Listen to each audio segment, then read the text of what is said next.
The sports leader. 95.7 FM and AM 950. The Fan. Rochester. An Odyssey sports station.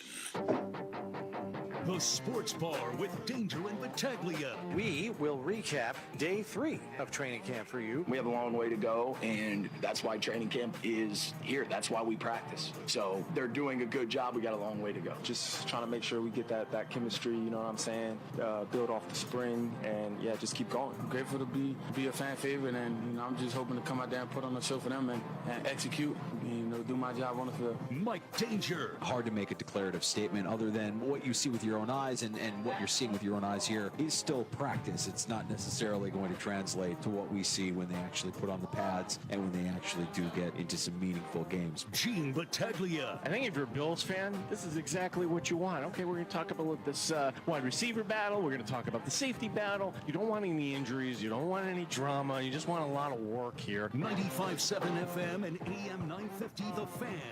Rochester. Hey, good afternoon to you as we welcome you on in to the Sports Bar with Danger and Battaglia. Glad you're with us to start your sports weekend at 95.7 FM, AM 950, the free-to-download Odyssey app, your smart device when you ask it to play 95.7 The Fan, and our stream up and rolling for you on our YouTube channel at The Fan Rochester. We're streaming on Twitch as well, twitch.tv/The Fan Rochester. I'm Mike Danger. That's Gene Battaglia. I would say this, Danger, if we're just going to get to what happened today, I don't know if it gets any better than this day at camp. Like, you had standout performances. You have perfect weather. You had Kim Pegula at the end of practice. I mean, you had everything. And right now, knock on something, again, health seems to be going in the Bills' favor. Yeah, let's talk about how practice ended before we talk about what went on practice, because to see Kim Pegula break the team huddle at the end of practice was a pretty special moment. And I have a feeling, especially for the veterans that have been on this team for a while and that know how important Kim Pegula has been to this organization, I think that was probably a very special moment, a very meaningful moment for this team. Yeah, today was not the first day that Kim Pegula has been at camp. She was here last year, but did not get out of her car. Right. An SUV parked in the end zone. Today, end of practice, escorted by Terry, she walks out to the middle of practice, and there's a circle that forms around the Pegulas. Sean McDermott inviting everybody in. It's Josh Allen who ends up breaking the huddle, and it's really something the Bills have. Oh, we love you too. Thanks, Perino clan. How nice. We just got Perino bombed. I love it. Thank you. Thanks, Matt. Thank you, Mrs. P. Yeah, that's fun. Live at St. John Fisher University. I hear him telling the story of Kim Pegula. I'm waving. I'm being polite. You're being polite. I'm thinking, it's just I'm not looking to who you're waving to, but then, yeah. We're in peak Friday mode. Distracted already at 3:03. Here we go. This makes up for back in the studio last week when I was distracted by somebody. I'm right outside when we window. got Muncie bombed. Yeah, by one of our regulars, Greg. We got Perino bombed just now by the whole Perino clan. But it's good to see Matt and the whole family. That should be in our open next week. Children saying Danger and Battaglia, we love you. I love that. I'm sorry. Kim Pegula. You're pointing on Kim Pegula. Kim Pegula, and the Bills have shared this on their social feed. It's Josh Allen breaking the huddle, Kim with her hand in the air, and everybody going on in. Deion Dawkins, making a comment. She's still Mama Bear. So it was great to see Kim Pegula out there today, and knowing that all that family's been through. Yeah, when I hear of a family that has gone through a struggle because of stroke or brain aneurysm or whatever the ailment is that hits suddenly and without warning and leaves a lasting effect on the individual who's affected by it, it hits close to home. This is what I grew up with, Gino. This is, when I was a teenager, my mother having a brain aneurysm and not knowing if she was going to survive through that whole process. I think the first time when we saw Jess Pegula in the Players Tribune kind of document what went on with her mother, that was the first moment that really hit me. I'm like, oh my God, I can relate to this so much, and I feel so much for this family who's going through this, because it's a devastating loss, and you're fortunate that you still have the person with you in your life, if you are fortunate to have that person with you in your life, but it's not the same. It's just not the same person. So you look for progress, you look for moments and you cherish those moments. And I'm sure when the Pegula family looks back, today will be a special day for them as well. They will look back at today and say, "Oh, this was the day that Kim broke the huddle at training camp for the Bills and inspired a team to go out there and give it their best through the course of the season." Yeah, and I think it capped a really nice morning for the Bills, perfect weather, and we can go over all the highlights. And I know there were particular standouts on defense. I want to start with Josh Allen, but before we do that, Danger, as we do for every camp show, we are filled to the brim here with things coming up. Absolutely. We'll be joined later on this afternoon, right around 4:25. Our buddy Ryan Talbot, covering the team for NewYorkUpstate.com. He'll be stopping by the Sports Bar live here at St. John Fisher right around 4:25. We had the opportunity earlier today to talk to Buffalo Bills defensive tackle Daquan Jones.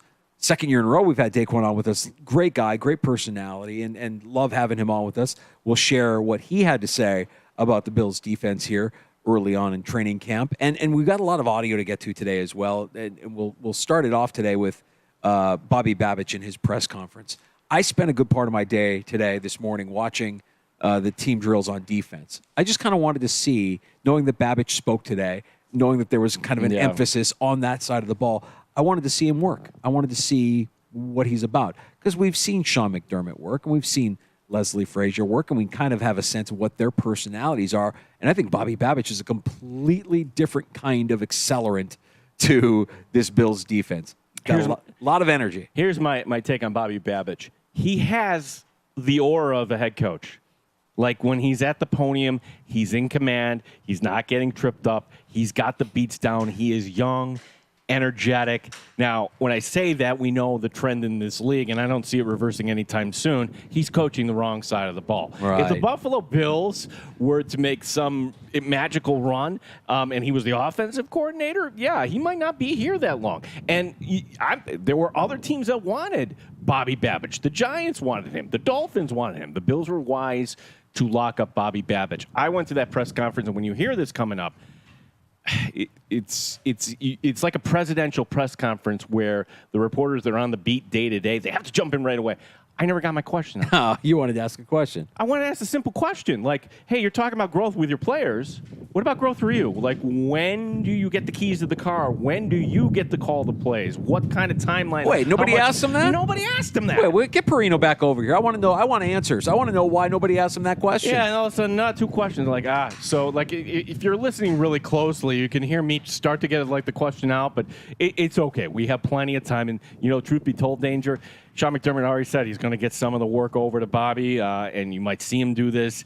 They're not going to make any declarative statements here on July 26th. That's just not how the Buffalo Bills operate. But when you hear Bobby Babich kind of go through, you might get fired up for Buffalo Bills football when he's talking about some of these other players.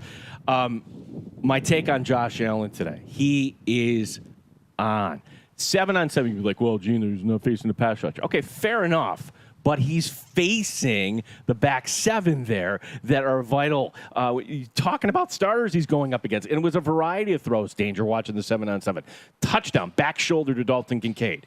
A bullet to Keon Coleman. It beats Rasul Douglas. And it wasn't like Douglas's coverage was bad. He was right there. And then the little teardrop over the top to Rasul Douglas. So it's Friday. There are things to be optimistic about the Buffalo Bills, and certainly Josh Allen's performance this morning was one of them. Early this morning, because late this morning, Allen did struggle a little bit throwing the first picks of the three practices that we've seen so far at training camp. He sailed one over Matt Collins' head. Taylor Rapp had a pick.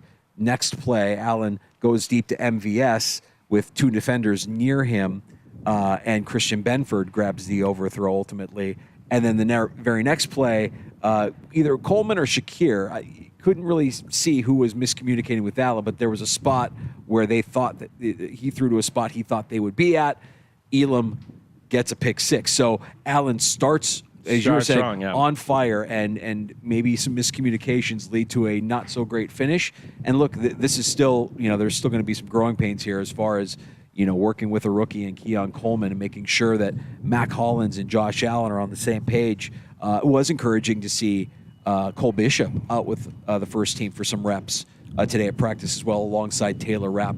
That was a new development that occurred today at practice as well. So we'll continue to kind of like spread some information about practice today throughout the course of the afternoon. We encourage you to stay with us and keep listening to the free to download Odyssey app or watch on the YouTube channel at The Fan Rochester.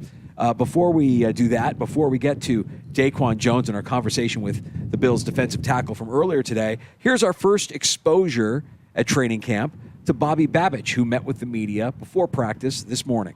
Just got a couple sprints in. Media screws up my workout schedule pre-practice. How special is it having your dad out here, assuming this new role, having him by your side? Really cool.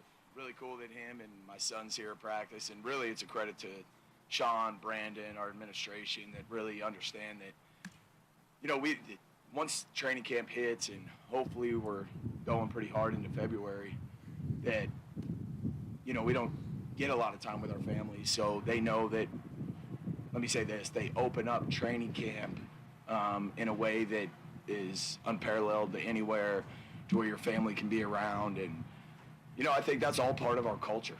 That's just one of the main things in our culture is family, and the importance of family, not only your immediate family, but your family that's in the building. So really cool that, you know, families in general can come around and participate and watch us and, you know, hang around us. Bobby, when you guys were evaluating Mike Edwards before you signed him, what did you like about how he was fitting what you did? Yeah, so Mike Edwards is a football player. I think I've said the same about other safeties that have been here in the past that have had some success where, you know, I think the word I used was he's not the sexiest, not the fastest, not the biggest, not the strongest, but when he plays and he makes plays, you know, and in this game it comes down to making plays. You know, Mike has a long way to go as far as acclimating himself into what we're doing here at the Bills, but Mike's the right type of guy to be able to do that. But yeah, just a football player who the ball tends to find, which, as we all know, the ball is an integral part of the game. Hey, Bobby, staying with safeties, how big of a challenge is it going to be for Cole Bush Bishop to even challenge for a starting job right now? When you say the word challenge with Cole, I think the biggest challenge is making sure he stays in a day-by-day, and I've said that before, staying in a day-by-day mentality. You can't think too far ahead. You literally have to take it, I tell these guys all the time, you got to take it drill by drill, rep by rep, minute by minute, hour by hour, day by day, meeting by meeting. That's how you have to go about your day in this league. Otherwise, it is such a long season, it'll chew you up and spit you out. Cole's extremely talented, as I said. There's a reason we took him where we took him. And I think the biggest thing, like I said, is he's a rookie, and he needs to grow up fast, and the ball's in his court to be able to do that. I mean, it's only been a couple of practices, but you know Matt Milano really well and what he looks like when he's right. Where do you feel like he's at in terms of his recovery? Matt Milano's working back, and it's just a matter of time before Matt Milano's Matt Milano. You know, I think me and him counted it up from when that game was. We couldn't really remember, but really when you talk about true football, it's really been, I think we counted 10 months, and we could be off, but, you know, that's a long time. And for anybody to do anything and take 10 months off, for me, this summer, I got back to scripting, and I had to get myself back into scripting plays, into doing things like that for practice. And it's the same thing for him. So if there's anybody out on that field, and I think Brandon said the same thing, the way he's attacked his rehab and all that, I believe in Matt Milano. I think we've all seen who Matt Milano is, his toughness, his mental fortitude, all those type of things. So he'll be ready when he's ready. Communication, Bobby, I mean, I know I don't have to tell you how important that is, but over the last several years, people have just, on that unit, have just become accustomed to hearing Gordon and Mike in their ear pre-snap. How has filling that void gone through the spring and early on here in camp? It's a growing process, like anything, and let's go back to when Mike and Jordan both signed in 2017. It was a growing process then with those two, and there was a lot of growth that had to happen, and all we could do as coaches is continue to stress and reiterate the importance of the communication. and they are the quarterbacks of the defense. And really, a lot of guys are doing and playing the way they tell them to play. So it's definitely a process, but this whole thing's a process, right? So they have done a great job of growing and seeing growth. From our perspective, seeing the growth of the communication. We have a long way to go. And that's why training camp is here. That's why we practice, and if everything was perfect, you wouldn't have coaches and you wouldn't have to practice. So they're doing a good job. We got a long way to go. Bobby, with Matt being healthy, how much does that kind of allow you and Sean to kind of use Terrell maybe in a different way? Because you have a veteran there who knows what he's doing, and how much does that help Terrell in his game? I think the biggest thing that'll help Terrell Bernard is if you rewind. So Terrell, is this year 3? I'm so bad with this. This is year 3.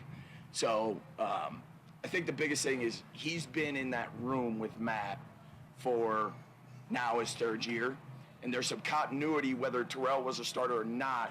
There was that constant communication between those two. And it was the same with the guys that played last year, but we all know who Matt is and his value and his intelligence and how he affects the football game. So I believe just the clarity of the communication that's happened of the 2 years prior, now it's back to where when he was injured, there had to be a new level of communication, a new type of communication, right? There's different types of there's different ways that people communicate, and you've got to adjust when you get into a new relationship of that communication piece. So I think, it's getting back to where they were before the injury occurred. Bobby, last year DeMar Hamlin was an inspirational story for a variety of reasons. Yes. Had difficulty getting on the field because Jordan and Michael were mostly healthy. What do you see from him this offseason and into training camp with jobs open in front of him? DeMar's a pro. DeMar's a pro. He's been in this system for a while. Obviously, I coached him when I was coaching the safeties and all those things. He knows the expectations. Joe Dana's done a great job. Look, there was a lot that came with what happened to DeMar. Not just the event, but what came after it. And he handled it absolutely as well as anybody could handle it. He's very conscious of his environment and his surroundings. So he knows what's on the table, and my belief is that his mind is in the right place. The only person that'll know that is DeMar, but what he's exhibiting is he's a professional, and when it comes down to it, there is competition at that position, and he understands that, and he's put himself in position to be ready for that opportunity. Or in the safety competition, like we saw DeMar with the first team the first day, Mike Edwards, are we going to continue to see that rotation, and what things are you looking for? Right, the ability to take control of the defense in confidence and to have the people in front of them feel great about that communication. And then secondly, you got to make plays. I said it already. Like, this is the NFL. It's a make or miss league. Like, you either make the play or you don't. And so when it comes down to it, you got to be able to make plays and to help the Bills win. That's the most important thing. It's our team and helping our team win. So as coaches, we got to put guys on the field that are going to put this team in position by being able to make plays. So those are the two things I'd say, is the people behind them, in front of them, being comfortable with what they're telling them to do, and, that execution piece plus the playmaking piece. What type of player have you seen in Dewan Smoot since he arrived in the first couple days here? Dewan Smoot's he's been awesome, man. He's been awesome. Dewan Smoot brings an edge to the game of football, in for lack of a better term. He's got that old school edge. Like, I'm excited to see Dewan when we get the pads on. He's been incredible. He's a true professional. Met him and his wife. His wife had come after he signed, and they're a great family, great person, absolute professional, cares about the guys around him. He's a great teammate. And I'm excited to see what he can bring for us. He's got work to do too, just like everybody else does. But Dewan's been a great addition to us. When Milano went down, out of necessity, you were forced to go to some 3-safety dime, and it worked pretty good. If he's healthy, though, it's hard to see him coming off the field. I mean, it's a trend, more three safety. Could that be a change-up pitch for you? We'll see. We're going to do what's best for us and what's best for this defense, and we got a long way to go to figure out how these pieces of this puzzle are going to fit together. But our goal is to get the 11 best players on the field, and that's part of my job is to help orchestrate that and put us in the best position to win. So we're going to do what's best for this team, what's best for this defense, in turn to help us win games. So whatever that looks like.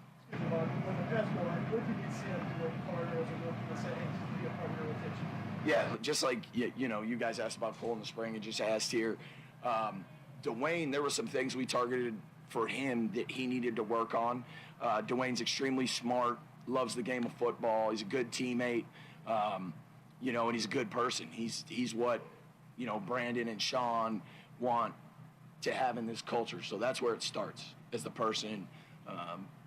And then when it comes to the football field, he's a dang good football player. There's a reason we took him, but just like any rookie, there's a lot of things he's got to work on, and we want to see that progressive growth as this goes on. I tell the guys all the time, every day you're either growing or dying a little bit, and dying's okay.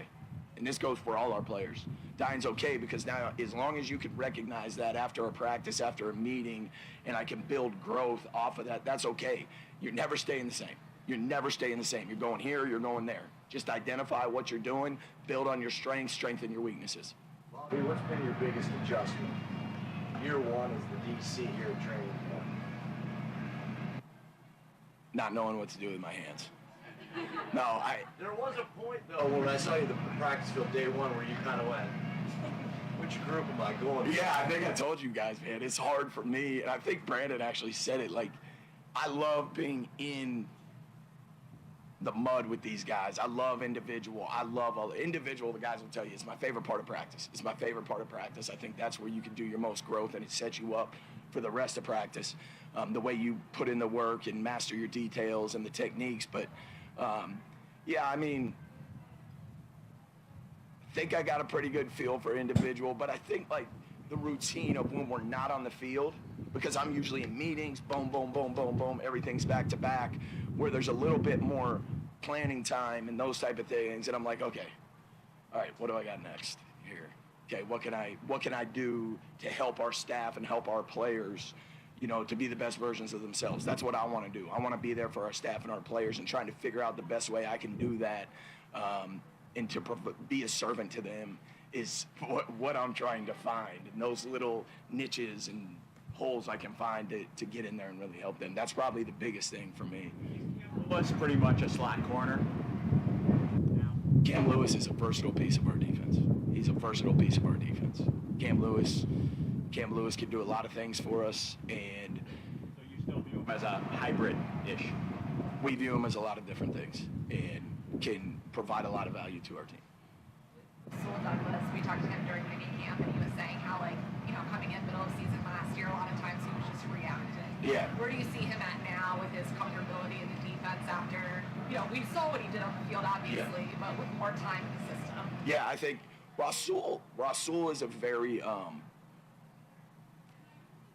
he's a very in-depth thinker. He understands things that a lot of guys don't understand, and a lot of that has to do with his veteran, how much of a veteran he is. And we all know the unique thing about Rasul is he can take the ball away, and part of taking the ball away is putting yourself in position and being a smart player. We talk to our guys about being smart, and he wants all the details. He likes the constant communication. He wants to know where everybody else is and how that could affect his job, and maybe he can take an inch here because he knows he's got help. Rasul's extremely smart. He's extremely impressive. He is a pro, and the expectation for him is for him, right? Like our expectation is, you to be the best version of yourself, and there's no doubt in my mind that Rasul can take that next step mentally within the scheme, as you're asking, to really understand it in more depth. Is there anything that stuck out to you in terms of growth, what you're seeing from Greg Rousseau, maybe just from last season to now? I'm going to keep saying it, man. Greg Rousseau, first off, is a great person who wants to be the elite of the elite. That's what he wants. So he's willing to put in the work. One of those things, that you look for in a player is their ability to listen and to comprehend what you're saying and us to meet and agree on what we're saying. So we pinpointed a couple things in the spring for him, and he's a focused individual, man. He is a professional. I keep saying that word, but he is a focused individual. He knows the things. I went up to him the other day before practice and gave him a little reminder of something we talked about in the spring, and immediately he's like, I got you, no problem.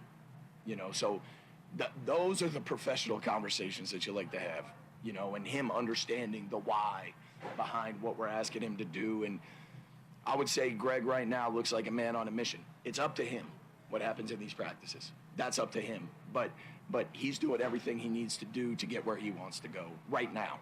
Last year, Dorian's role really had to change a lot because of the injuries. What did you learn about him and how that can help you guys place him in the right spot?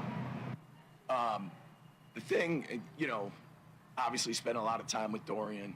I think we talked about that last year. But the biggest thing that I've learned about Dorian is a very conscientious person. He is so conscientious. All he wants to do is help the team win. When you make rookie mistakes, as much as I get frustrated, he would be even more frustrated. But there's a growth process with all these players. Whether you're a first-year vet that's acclimating to our system, to our culture, whether you're a rookie that's coming in and trying to figure out what NFL football is. Dorian is so conscientious of where he needs to improve and what he needs to do from last year to this year. And just like Greg, he is a professional. He's going to put the time in. He's going to ask the questions. So he's doing everything he needs to do right now to improve on the things we're talking about and what we've seen from last year to this year.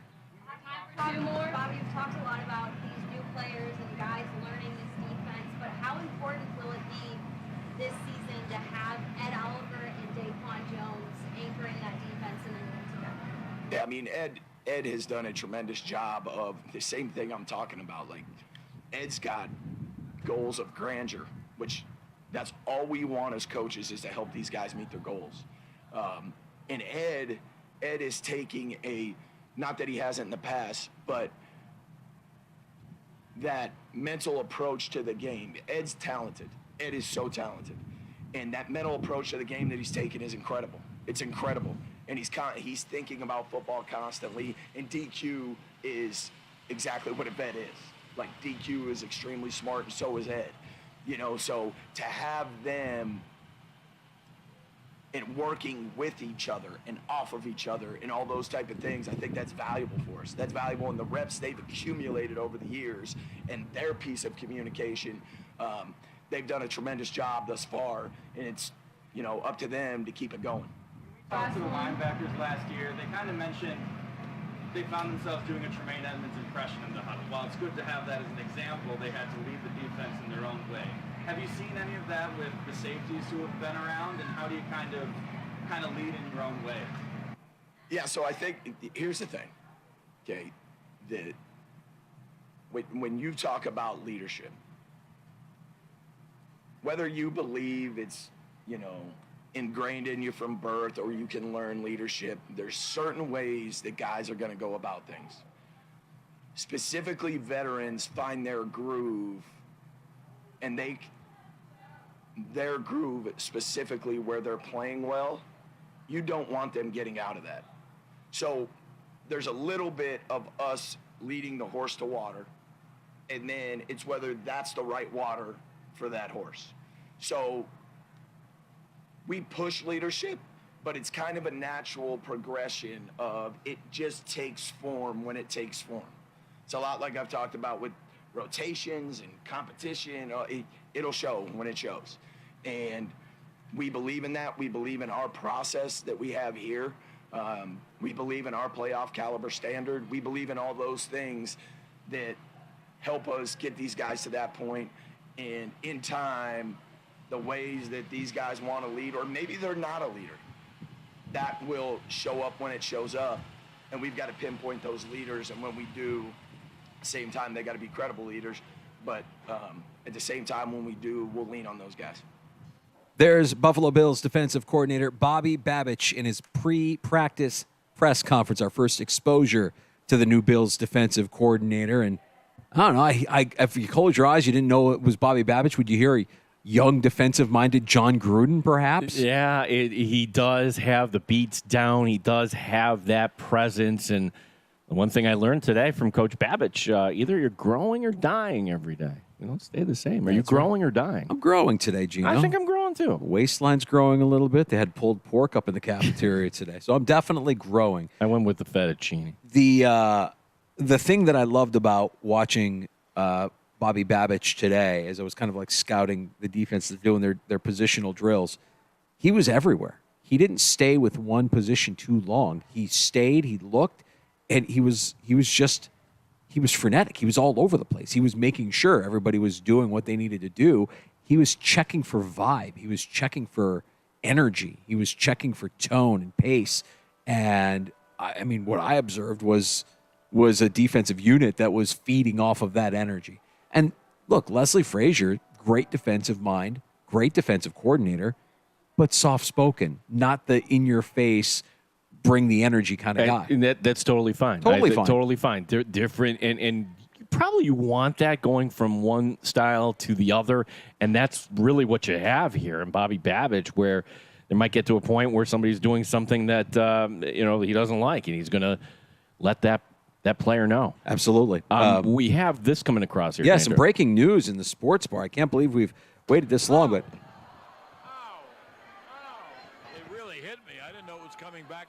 the Dolphins have given Tua Tagovailoa a 4-year extension, $212.4 million in terms of average per year. That puts him only behind number 2 on the list, Joe Burrow, number 1 on the list, Trevor Lawrence. No kidding. All right. So earlier on Bills Live, they were saying, Tua, what are you doing? You're giving up your leverage if you're showing up to practice. They had a deal done, and it gets announced this afternoon. Tua Tagovailoa getting that extension with the Miami Dolphins. So I'm sure Jordan Love is very happy that Tua went first here in this domino. For that matter, Dak Prescott. But Ryan Talbot, who will join us coming up in the 4 o'clock hour today, and he's spot on here. And this is a conversation danger that I think will be getting louder and louder and louder. Wait a second. In terms of average per year, Josh Allen probably bargain. One of the top 3. He's not in the top 10 anymore. It's a bargain. It's an absolute bargain. So Josh Allen balls out this year the way we all kind of hope and anticipate that he will. Yeah, we will be having a conversation about a new Josh Allen extension as soon as next offseason. So, and again, most of this is based off of when you signed last. This is the list for top 10 average per year. Lawrence, Burrow, Tagovailoa, Goff, Herbert is 5, Lamar Jackson 6, Jalen Hurts is 7, Kyler Murray 8. Hey, Deshaun Watson, remember him? Yeah. 9, and then tied for 10th is Patrick Mahomes and guy who is going to be competing, Kirk Cousins. Yeah, bargains. I mean, look, if you have, the salary cap keeps going up, and those numbers for Mahomes and Allen will balloon here over the course of the next couple of years. But for right now, for going into this season, what the Bills and the Chiefs have are absolute bargains at the quarterback position. Listen, Brandon Bean, listen. You sit down with Josh Allen after this season, you hammer something out, but if you give him a big bonus, the Bills could have a lot of money next offseason to play with. Yep, that feels like the move, right? That feels like the direction it's all headed. So Tua gets his. We'll be reacting to that throughout the course of the afternoon. We'll share some more viewpoints and observations from today's practice. No practice tomorrow here at St. John Fisher University. The team gets a day off, and then Sunday they're back on the practice field for another Sunday morning practice. We will be back here at the Pelicano Pavilion bright and early on Monday morning.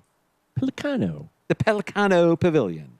Coming up next, our conversation with Daquan Jones, Buffalo Bills defensive tackle. Hey, we had Daquan on with us last year for the first time in the sports bar, and we're like, hey, what a great guy. Just a likable character and a guy that, comes off as a little soft-spoken. We're going to learn about Daquan here. Like most of these professional athletes, an absolute killer.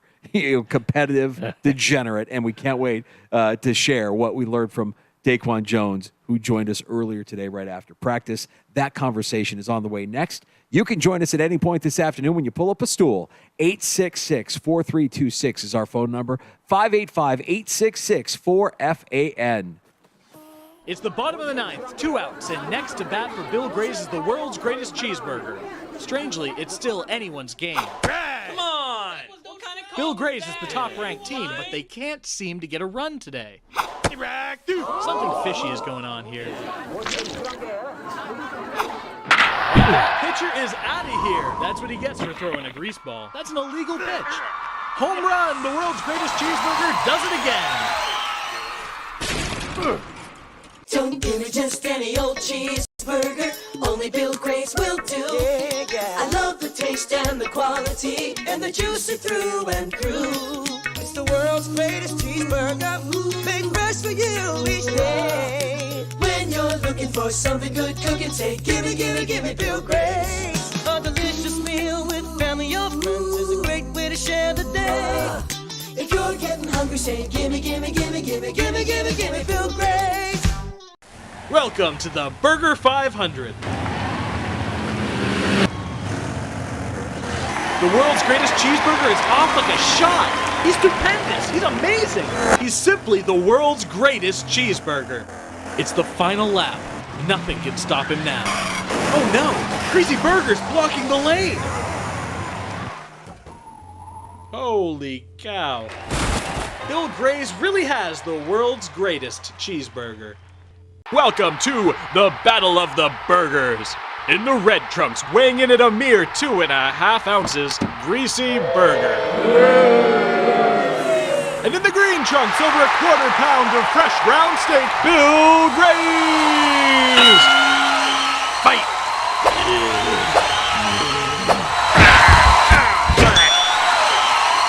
Knockout! He's done it again! Bill Grays really is the world's greatest cheeseburger.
Fan Rochester Sports Update.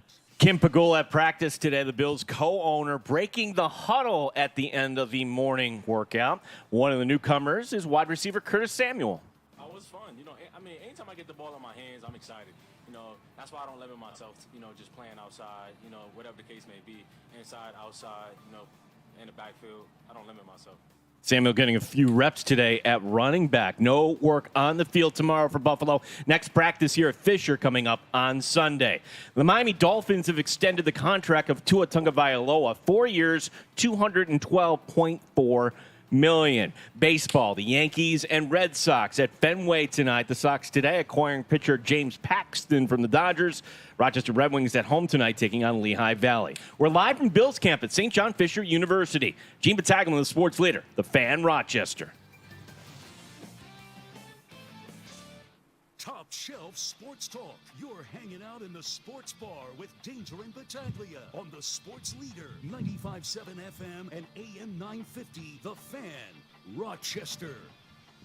Welcome back into the sports bar, Danger and Battaglia. We are live from St. John Fisher University. Day 3 of Buffalo Bills training camp just wrapped up and joined now by defensive tackle Daquan Jones. Welcome back into the sports bar, bud. Good to see you again. Thank you. Thanks for having me. Appreciate Daquan, you played here in the Southern Tier, New York State, and we have a connection here. This guy over here played for Corning East in 2010. Can you confirm that you pancaked our engineer Derek back in high school? I'm not sure. It could have happened. I'm not sure. Just to be clear, you were at Johnson City. This guy, Corning East, 2010 graduate. Your paths would have crossed, right? Yeah, we would have played for sure. Yeah. Yeah, his face is all red. Yeah, I'm fairly certain you abused him when you guys met on the high school football field. What color? What color was Corning East? We were the maroon. Maroon. Yep. And they merged, right? That's the big. They merged after we graduated. I got it. Yeah, after. Yeah. Okay. Very good. Yeah. Maroon, yeah. How's camp been so far, Daquan? Pretty good. 3 days, not too bad. No complaints really. Lots of new faces, new opportunities. Yeah, we got a lot of guys in the D-line room, and but it's been great, man, out here. The chemistry's been great. The meeting's been great, and we're kind of just all gelling really well together. Daquan, we saw the end of practice today. How special was it to have Kim Pegula address the team? What was that like? Oh, that was cool. I mean, for me, that was like one of the first times I was that close to her after everything that happened, and to see her up walking around and be able to do that was pretty cool.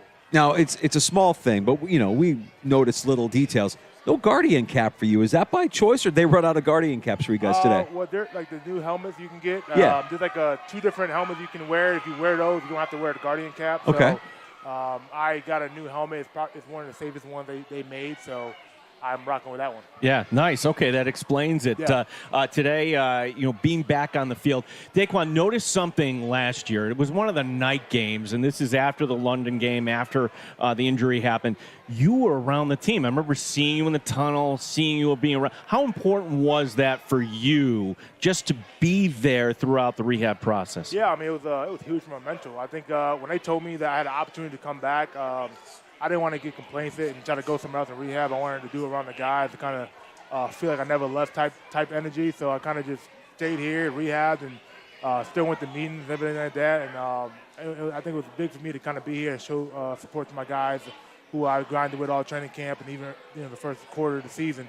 That I'm here, I'm cheering for them, and any question they needed to ask as far as film, whatever, like I'm watching it. I'm another set of eyes on the game day, so just trying to make sure that I was there for them to help them in any way I can. It sure feels like that's the kind of move that gets you rewarded with the 2-year extension.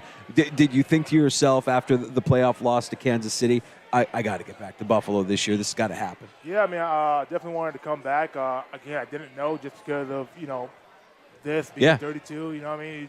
You never know what's going to happen. And, we just talked to Bean, and we got a deal done, and I'm grateful for it, and I'm ready to go back to work. Yeah, we're excited to see Daquan Jones back on the defensive line this year for the Buffalo Bills. And the guy you're next to, notice one play today by Ed Oliver breaking up the pass there. What's it been like with Ed? How's he coming along and working with him this year? Yeah, I think the first couple of days we were all just trying to get back in that groove and trying to find it. But I think I think he's going to pick up what he did last year. I think his confidence is through the roof, and I've been saying I think he's a hell of a player, and I'm really excited to go out there and play with him and stay healthy and get through a whole season with him. And I'm going to do my damn best to make sure that happens. So.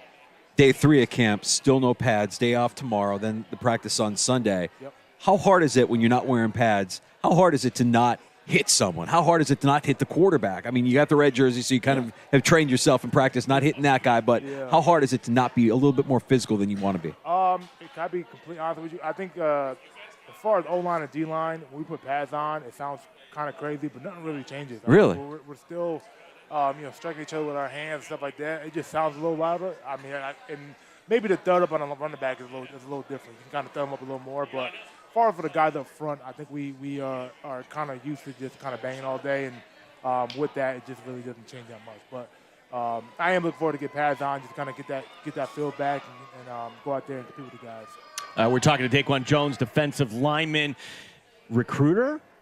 How big a role did you have in bringing over your friend Austin Johnson to Buffalo this year? Yeah, I mean, I told him straight up, man, I'm like, dude, if you want to win and have a chance to play and play in the style of defense that you want to, I mean, Buffalo's the spot. And I just sent him that message, and probably like a day later, he called me back, told me he's gonna come up here to Buffalo to visit, and he called me with Bobby, and kind of the rest is history. So Talk about Bobby a little bit, because we notice, at least I noticed, there's a lot of energy with that guy. I mean, he conducts his practices, and you can tell he's into it, and he expects you guys to run at a high volume with a lot of tempo and a lot of energy. How much of a departure is that from what Sean had going on last year as a defensive coordinator? I mean, it's just how Bobby is, man. His energy is infectious, and how he approaches the game, and he does it. You walk in the meeting room, meetings tonight, this afternoon, he's gonna have the energy in there, right?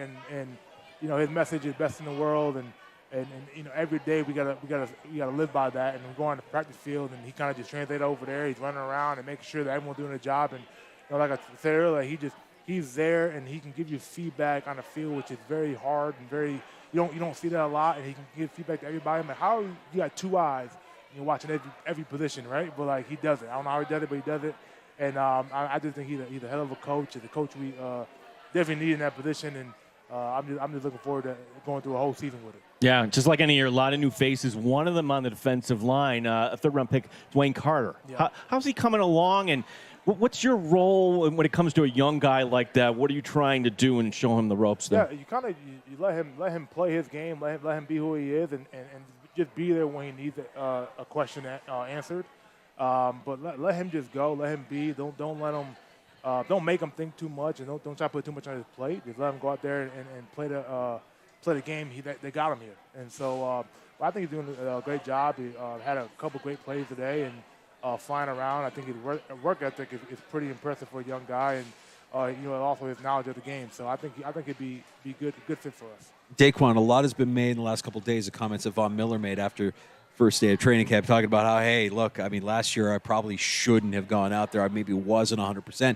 Do you notice a difference between Von this summer versus Von last summer when he was still rehabbing that ACL? Yeah, I think it's night and day. I think he's doing a heck of a job. You can see his confidence building every day, and how he's out there rushing and making moves. And I'm just happy he's at peace in his mind and where he's at, where his body's at, and he can play to the level that we all know and expect. Yeah, Daquan, to bring the interview full circle here, the path you took, I mean, playing high school football, getting to the NFL, high school football in New York State, it's not the easiest path as compared to other states. What would be your advice to any young man right now that's just starting out on this path, and how were you able to do it, Daquan? I think the best thing I would say is you have to make sure you have a strong mental and kind of fortitude in your mind to kind of block out all the noise. I mean, early on you can the options, the choices to really choose to either play football or go run in the streets or make those bad decisions. Those are big, and I think when I think back about my life, I mean, I definitely had those situations come in my life where I had to choose, and just choosing right and making sure that you surround yourself with good people. And for me, I had all my high school coaches to give me credit. My high school football coach, Bill, would pick me up at 5 o'clock in the morning. I'll go work out before school and go to school and stay after. And work out and, do all this stuff with him. And so he been someone who's been really helping me when I was that young, and all my teachers, like, just really having that good community around you. So that's why I give so much credit to my teachers and my coaches back home, because, they really helped me out and made it a lot easier. But at the same time, outside of that, just making those right choices, man, and trying to know what you want, knowing that you want to be better for yourself. Daquan, we're glad you're back. We're glad football is back because it ends a downtime. I mean, I'm flipping through channels looking for action, any action I can find. ESPN comes on. There's Daquan Jones throwing cornhole. Yeah. Talk to me about cornhole. What's going on? Yeah, I mean, look, I blame Dion for introducing it to me when I first got here. But like, I fell in love with it, man. I truly did. And he reached out to me and goes like, "Hey, I'm having an event in Louisiana. Would you want to do it?" I'm like, "Yeah, like, why not?" And I went out there and came back with a win. And the best part about it was we came down to me and Dion playing against each other, and just to get that win over him, it was freaking amazing. I loved it, and I've been playing ever since. I go home and I throw bags just to practice. So that might be my pastime after this. You just gave us a little glimpse into your head. You're kind of soft spoken, and you come off like you don't have a mean streak, but at the end of the day, you're a competitor. You got that juice. Sure. You want to beat up the guy that's across from you. You want to win every single battle you're in. For sure. Yeah, I'm a nice guy, but like I compete. I'm competitive. I don't like to lose. I don't do what I do to lose. So I definitely got a little mean streak to me. Is there any cornhole tournament going on here at Fisher after hours? We heard there's other activities. What did KJ Hamler call it, the nerd game that Josh Allen's doing or something like that? Oh, I haven't heard about that one, but we have not gotten the games yet. I do want to get those going, though. The board's right there and up there in the hall, so all we got to do is put them outside, and I guarantee we get a good crowd going. I love it. Daquan, thank you for making time for us. We know how busy your schedule is here at St. John Fisher for training camp. It's good to have you back in the sports bar. Best of luck this season. Stay healthy, man. Thank you. Appreciate it. Buffalo Bills defensive tackle and competitive degenerate Daquan Jones. He's not going to lose any battle, including bags. He's going to throw cornhole all over the place. Can't wait to hear about that here at training camp. I mean, those are my favorite interviews where you're talking to somebody that we're having fun talking about cornhole. We're busting his chops. We're busting our engineer's chops for getting pancake. But then he lays out how he was able to succeed and how the mental side of it was so big for him growing up, and that would be his advice: just make good choices. Yeah. I mean, look, and it's tough, right? Because you're kind of a product of your environment, and it's very easy if you're in a negative environment to get pulled towards darkness. Daquan just sharing some of that foresight, some of that wisdom from his experiences to anybody that would like to try and emulate what he or any professional athlete has been able to do. It comes down to working hard and making good choices. Pretty simple formula. And Daquan Jones, with that 2-year extension, glad to have him back here at Bills training camp. Glad we had him in the sports bar today. That was a lot of fun. Not a cloud in the sky right now, Mike Danger. It is just a perfect day here if you're a Bills fan. Decent practice, which we can recap here briefly, where, hey, Josh Allen started out good. Defense got him at the end there. We'll talk to Ryan Talbot coming up in a little bit, and he and Matt Perino on the Shout podcast today talking about how Greg Rousseau actually had a really nice day. And we brought up Ed Oliver. Ed Oliver came through like a beast, batting down a pass by Josh Allen today. Yeah, we also heard today after practice from Bills wide receivers Curtis Samuel, Keon Coleman, and nickel corner Taron Johnson. And I think the Coleman maybe is worth sharing just because, just as an observation here at training camp, we'll hear a lot of cheers, obviously, for Josh Allen, and you'll hear kids screaming for Josh sign an autograph. But number 2 on that list very quickly has become Keon Coleman. Keon Coleman, in a short amount of time, has really made an impact as far as his popularity with this fan base. Isn't that amazing? Like, you have these other veterans and guys like Von Miller that are going to be in the Hall of Fame someday. Yeah. And it's Keon. It's Keon. And you know what why that is? He's a funny dude. Yeah. He really is. He's got a great character, great personality, so we'll share some of that with you, what we heard from Keon after practice. Coming up next on The Fan, Rochester, 866-4326 is our number if you want to pull up a stool and join us. It's the bottom of the 9th, 2 outs, and next to bat for Bill Grace is the world's greatest cheeseburger. Strangely, it's still anyone's game. Come on! What kind of Bill Gray's is the top-ranked team, but they can't seem to get a run today. Something fishy is going on here. Pitcher is out of here. That's what he gets for throwing a grease ball. That's an illegal pitch. Home run! The world's greatest cheeseburger does it again. Don't give me just any old cheeseburger, only Bill Gray's will do. I love the taste and the quality, and the juicy through and through. It's the world's greatest cheeseburger, made fresh for you each day. When you're looking for something good cooking, say gimme, gimme, gimme Bill Gray's. A delicious meal with family or friends is a great way to share the day. If you're getting hungry, say gimme, gimme, gimme, gimme, gimme, gimme, gimme Bill Gray's. Welcome to the Burger 500. The world's greatest cheeseburger is off like a shot. He's stupendous. He's amazing. He's simply the world's greatest cheeseburger. It's the final lap. Nothing can stop him now. Oh no, Greasy Burger's blocking the lane. Holy cow. Bill Gray's really has the world's greatest cheeseburger. Welcome to the Battle of the Burgers. In the red trunks, weighing in at a mere 2.5 ounces, Greasy Burger. And in the green trunks, over a quarter pound of fresh ground steak, Bill Gray's. Fight!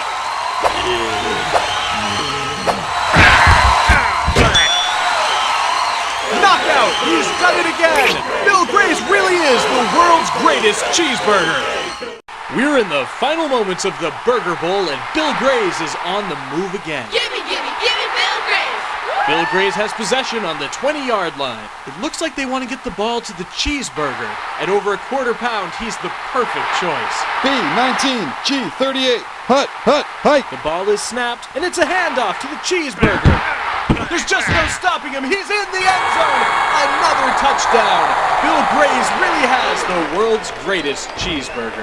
We're live at the Rochester's Choice Awards. It's the final lap in the 200-meter swimming event. And Bill Gray's takes it by a long shot. Earlier in track and field, the Bill Gray's hot dog dominated in the high jump, the long jump, the pole vault, and of course the 200-meter sprint. And we go now to boxing. Bill Gray's does it again. Bill Gray's is Rochester's choice for the best fish fry, the best hot dog, and of course the world's greatest cheeseburger. It's the bottom of the ninth, 2 outs, and next to bat for Bill Gray's is the world's greatest cheeseburger. Strangely, it's still anyone's game. Come on! Bill Gray's is the top-ranked team, but they can't seem to get a run today. Something fishy is going on here. Pitcher is out of here. That's what he gets for throwing a grease ball. That's an illegal pitch. Home run! The world's greatest cheeseburger does it again.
To Rochester and streaming online and in the Odyssey app at The Fan Rochester, the sports leader, 95.7 FM and AM 950. The Fan Rochester, an Odyssey sports station. The Fan Rochester Sports Update. Practice 3 in the books here at Fisher as Kim Pegula broke the huddle at the end of the morning workout today. Bobby Babbage is the new defensive coordinator. When it comes down to it, you got to be able to make plays to help the Bills win. That's the most important thing. It's our team and helping our team win. So as coaches, we got to put guys on the field that are going to put this team in position by being able to make plays. So those are the two things I'd say is that execution piece plus the playmaking piece. No on-field work tomorrow. Next practice here at Fisher is coming up on Sunday.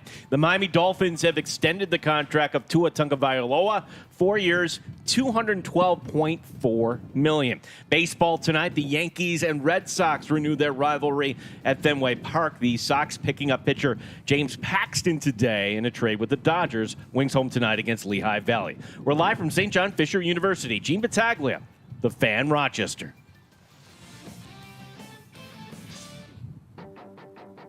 The Sports Bar with Danger and Battaglia. We will recap day 3 of training camp for you. We have a long way to go, and that's why training camp is here. That's why we practice. So they're doing a good job. We got a long way to go. Just trying to make sure we get that chemistry, you know what I'm saying, build off the spring, and yeah, just keep going. I'm grateful to be a fan favorite, and you know, I'm just hoping to come out there and put on a show for them and execute, you know, do my job on the field. Mike Danger. Hard to make a declarative statement other than what you see with your own eyes, and what you're seeing with your own eyes here is still practice. It's not necessarily going to translate to what we see when they actually put on the pads and when they actually do get into some meaningful games. Gene Battaglia. I think if you're a Bills fan, this is exactly what you want. Okay, we're going to talk about this wide receiver battle. We're going to talk about the safety battle. You don't want any injuries. You don't want any drama. You just want a lot of work here. 95.7 FM and AM 950. The Fan, Rochester. Hey, welcome back to the Sports Bar. Danger and Battaglia. We are live. St. John Fisher University, Buffalo Bills training camp, day 3. We can't do it without the help of our sponsors, Ace Swim and Leisure, Chilai Avenue, Ridge Road and Webster, aceswim.com, Maddie's Motorsports locations in Farmington, Spencerport, and Dansville, maddie'smotorsports.com, and all guests during training camp stop by and join us on the Ace Swim and Leisure hot seat, including Ryan Talbot from NewYorkUpstate.com, who will be stopping by the Sports Bar here in about 20-25 minutes or so. $54 million per year now, guaranteed for Tua Tagovailoa. Let's compare that to Josh Allen at $43 million per year guaranteed. Josh Allen is not in the top 10. In fact, when Dak Prescott or Jordan Love get their deals done, you're getting a bargain right now in Josh Allen. That's your lead story in the NFL today outside here at Buffalo, that the Dolphins give the money to Tagovailoa. Now, I say all this. Did the Dolphins really have a choice here? No, I don't think they did. I don't think they did, and this ties them to Tua for 3 more years minimum, from what I understand. And by the way, I mean, with the cap going up the way it goes up, and with new money this and guaranteed that, and my nose starts to bleed when I try to figure out who's making what and who's a value and who isn't a value, who overpaid and who did. Essentially, this is just the cost of having a quarterback that you consider to be a franchise quarterback. Now, if you're a Dolphin fan, you may still have your questions about Tua, and I know many Bills fans have their questions about Tua, but you're right. The Dolphins, what's their plan B here? They don't have one. So you lock them up, and it's a 4-year deal, which I believe, if I saw it correctly, kind of ties them together for at least the next 3 years. And, well, you know, because I hope that the player can stay healthy, 3 years feels like a good thing for everybody else in the AFC East. Like another 3 years where we can see, will Tua take that next step? Physically, I just don't think he has what it takes to be able to take that next step. I don't think he has a strong arm. I don't think he has a strong enough arm to be a guy that can lead a team deep into a playoff run. You could do it if you get home field and make sure that, like at the end of the year, I thought, not just Tua, I thought the Dolphins just kind of wore down. And we forget that the Bills needed Week 18 last year to win the division. Miami was the team, but it was that loss to Tennessee on a Monday night. Like, you're at home like, this team isn't it. When they lost that game, I'm like, the Bills are winning the division. Even though the Bills did not have a great season last year, regular season, certainly filled with ups and downs. When the Dolphins couldn't beat Tennessee And by the way, the Bills, I mean, for what it's worth, with Sean McDermott as their head coach, they don't lose big. There haven't been a lot of big losses in the Josh Allen era, I should say. They're in every game. It feels like they're in almost every game. So it's the beauty and the frustration of your Right. Bills fan. Like every game, we have blame assessment Monday when it doesn't go right. It's like, I mean, let's see. Look, it's a great point. Like, when was the last time we came back and I'm like, oh, the Bills weren't really in that game? What? You got to go back to year 2 of Josh Allen? I just the New England game. I think of the Baltimore Week 1. Josh Allen's rookie year. I mean, like that was a team that wasn't ready for prime time, and they've come a long way since then. So, so the Dolphins get theirs, and I bring it up because the Dolphins feel like one of those teams that will absolutely just not show up one week. They'll have weeks where they look like they could win the Super Bowl, and then they'll have weeks where they look like the worst team in the division. It's got to be even more maddening if you're a Dolphin fan. Yeah. Well, oh my gosh, they scored 70 on Denver. What are they going to do? And then you lose the next week in Buffalo. Yeah, and keep an eye on what's going on in Pittsburgh there too. Kind of interesting Yeah. that Russell Wilson has a little bit of a calf injury that has him labeled as day-to-day, and Justin Fields getting opportunity with the first team and trying to make the most of that opportunity. Yeah, and I don't know if this is anything. I'm guessing it's nothing, but the Ravens putting out a statement that Lamar Jackson is got an illness of He's some sick. sort. Yeah. Yeah, he tried to come back, didn't look good. He's sick. So give him the time that he needs to get better, and hopefully we see him healthy and on the field in short order. And as far as the Jordan Love unresolved situation with him in Green Bay, I think it's worth noting that Jordan Love and Tua are both repped by the same agency. So where one domino has fallen, I would expect another one would follow fairly quickly, knowing that they're kind of not working in cahoots, but they kind of know what's happening. Yeah, and if you came here to the sports bar for us to explain what's going to happen next in Dallas, no, Good this luck. is not the show that's going to explain to you what's going to happen in Dallas. Good luck. We've given up trying to figure out what Jerry Jones is going to do next. So there you go. Ryan Talbot, NewYorkUpstate.com. He's going to stop by the sports bar here in about 15, 20 minutes or so. Hey, special treat for everybody who might be watching us on our YouTube channel at The Fan Rochester or on our Twitch stream, twitch.tv/The Fan Rochester. I'm going to do something that's going to make Gene Battaglia's head explode. Right there. See that? See what I just did? Satisfying. You hear that crunch? Remember when you were a kid and you had the aluminum can and you just wanted to smash it down? I remember, flatten that like, thing? I'm old enough to remember Silver Stadium where they would take the paper cup and you make this big pop noise when you're stomping down there. Yeah. Satisfying, Gino. Satisfying move. And for the life of me, I mean, we've been together doing this show now for over 8 years. We've done 8 different, well, not 8 training camps because there was the COVID year. Yeah, well, see, your first one was, I did it with Duffy in 16, so 17, 18, 19. Okay, we take off a couple, 22, 23. This would be camp number 6 for you and I together. We're here together. We spend. I spend more time with you than I spend with my own family. I had no idea that this was something that bothered you as much as it did. I mean, I suppose you spend enough time with somebody, there are little irks and pet peeves that you might have, little things that I do or the executive producer does that you're just like, "Urgh." You know, I didn't know that me crushing my water bottle after finishing it was one of those things. It's wasteful. I hate waste, too. That's the irony. I really hate waste. Wasteful. I mean, look. If there was water in this water bottle and I saw somebody dump out the water, I'd get pissed. I'm like, what are you doing? You're wasting water that was in that water bottle. No, but the point here being, and again, we have, I love all the people watching everywhere here or listening everywhere. And if you're in New York State, you know this. If you're like our guy, Chris in Kentucky, he knows this because he's got roots in the area, but they don't have a 5-cent deposit in Kentucky. Oh, so this is normal behavior in Kentucky. Right. So like any other state, but you do that 20 times, you're wasting $1. I know. Do you not know the value of $1, Mike Danger?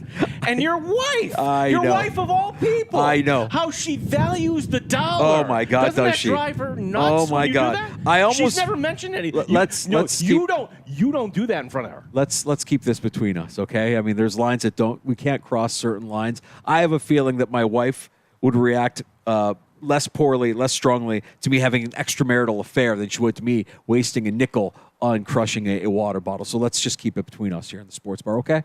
That's quite a statement.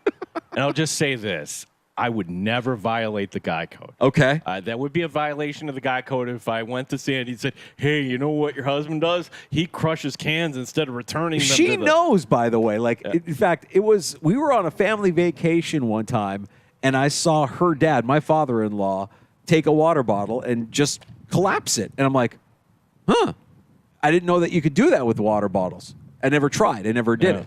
And then I did it once, and I'm like, oh, I like that. That's kind of satisfying. And now it's just a habit. Now, if I finish a water bottle, I just crush it down instead of recycle it. No. What you've done in camp now is this, and you're making me look like a bag lady. Where, like, every time you get a bottle of water, you put it in front of me like, hey, I'm not recycling this. Do you want me to throw this out and crush it? So in my computer laptop bag, I have a collection of 5 cents. What we need to do is we need to get the old school plastic bags that we used to get at the grocery store and just fill up those plastic bags with our empties so that we can, recycle and use that $1.50 off on our next major purchase, our next grocery store run. Is that what we should be doing here, Gino? I think so. I think maybe if Brian Talbot's listening, rather like, oh yeah, I don't know if I can make it over there to see. I wonder where Talbot's at. I bet you Talbot's a crusher. I bet you Talbot crushes. Are you kidding me? Talbot, he's a teacher. That's not. I bet you he crushes. I bet you he finishes his bottle, he crushes it down. Throw a can, soda, boom, crush, done. I was having a conversation with Tasker earlier today. He was laughing because they've got the little mini cans of soda in the cooler over there. I've seen that. Like, what's the purpose of the mini can? I think the purpose of the mini can is you're supposed to drink less soda, right? Less soda is probably better for us. Okay, I see that, but wouldn't you reach for 2 or 3 then? Well, that was what he was doing. He's like, I could probably go through 6 of these without even thinking. And what I like about the little can, if there's one thing to like about the little can, when you hold it in your hand, you know that old picture of Andre the Giant holding a beer can and the beer can looked minuscule in his giant maw? I just thought to myself, his just massive paw that he has there, and he's got this Miller Lite can. That's what I feel like when I'm holding one of those. Again, another satisfying move. The small soda can is not for everyone, but I kind of like it because it's less soda to drink and it makes your hand look bigger. I feel like Andre the Giant when I'm carrying around one of those. I'm very proud to say I have not gone the soda route. Just the water, and I'm not crushing the water bottles like you. Gatorade too. I mean, I did. Had some Gatorade. Can't crush the Gatorade bottles, Gino. Can't crush or recycle the Gatorade bottles. Now, why don't we recycle the Gatorade bottles like we do for? Is the Gatorade lobbying? I can't in Albany? I can't answer that question, Gino. I really do not know. I don't know. That remains a mystery. Go ahead and try and recycle a Gatorade bottle. Let me know how that works out for you. It ain't happening. I think I'm going to go to one of those return places, and I'm going to come back in one day, and I'm just going to show the money that I saved. Just slap it down on the counter, and I'll be like, what's that, $1.25? You're like, that's my water consumption for a week. I'll be impressed with your $1.25.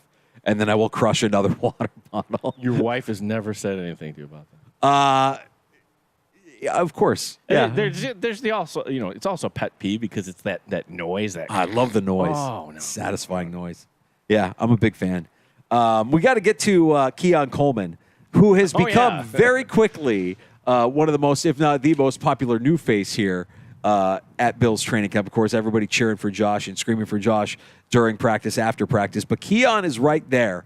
And I think he recognizes that he's very quickly become this kind of cult-like figure with Bill's Mafia. So we wanted to hear from Keon Coleman after practice today, his time with the media, in case you missed it. This was Keon Coleman after practice this morning on The Fan Rochester.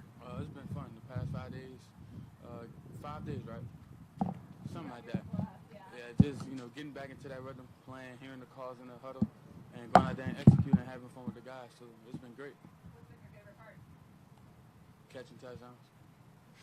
Simple. What's your reaction to the fan reception you receive every day? I mean, I'm grateful, I'm grateful to be a fan favorite, and I'm just hoping to come out there and put on a show for them and execute, and, do my job on the field.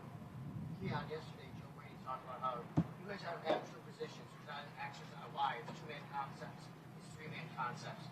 Is that a little different for you? Are you used to that? Are you used to having just say I play the X, or is this something?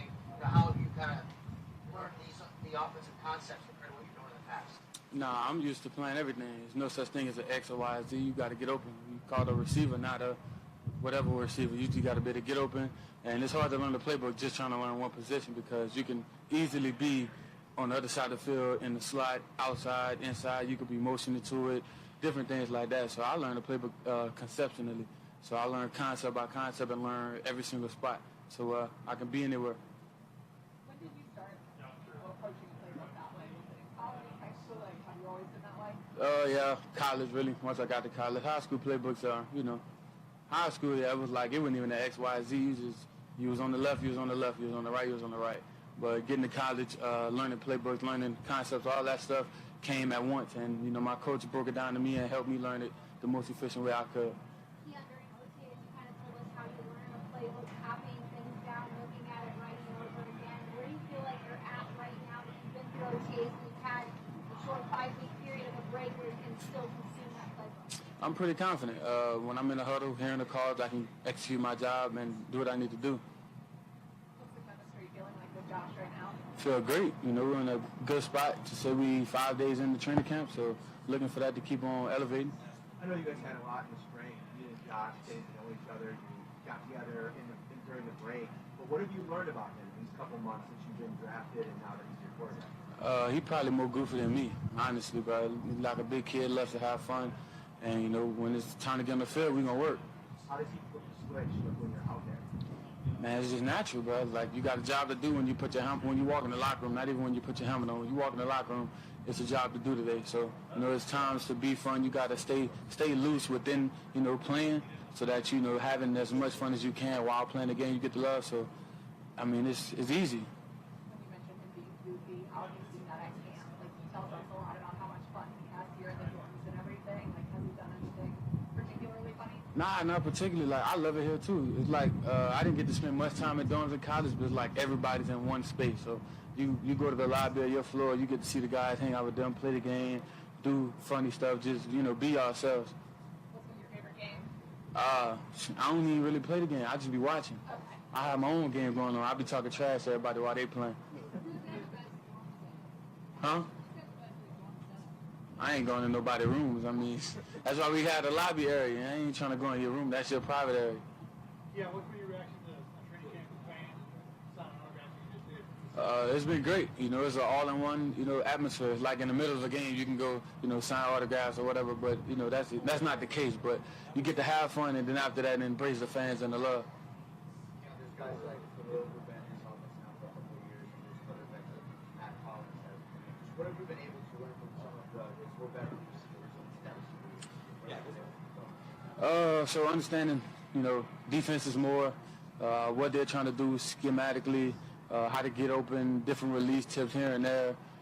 Like, just pretty much all the things that they would know, being in the league for so long. So every day just learning something new, trying to get 1% better and try that here and there, try to implement how they're great at things into my game.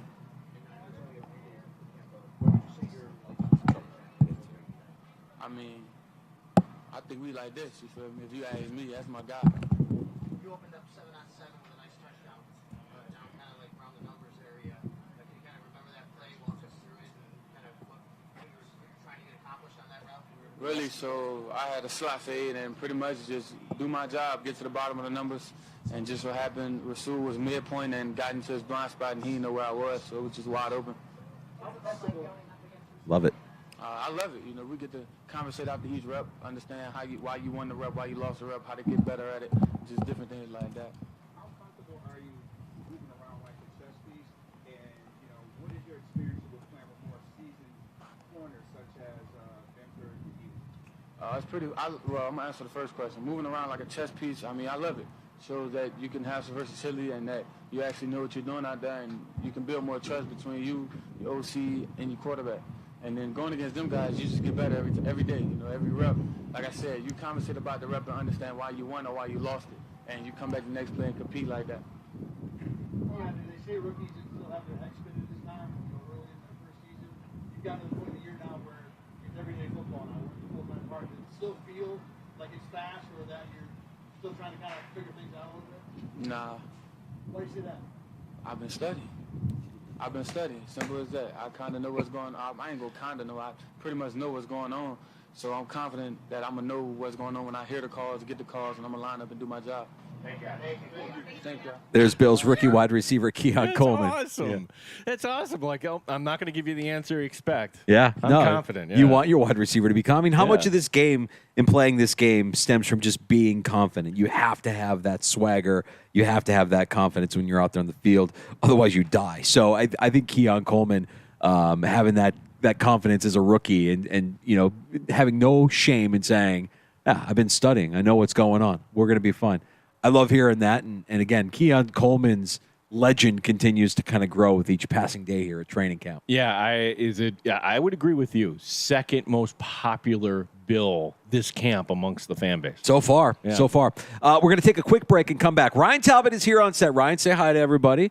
Hey, There he everybody. is. Looking forward to talking Bills. Yeah, we got Ryan's observations from practice today. He's going to stop by here, and we'll get into a deeper dive as to what we saw on the field today and talk more Bills with Ryan Talbot next on The Fan Rochester, live from St. John Fisher University in Buffalo Bills training. It's the bottom of the ninth, 2 outs, and next to bat for Bill Grace is the world's greatest cheeseburger.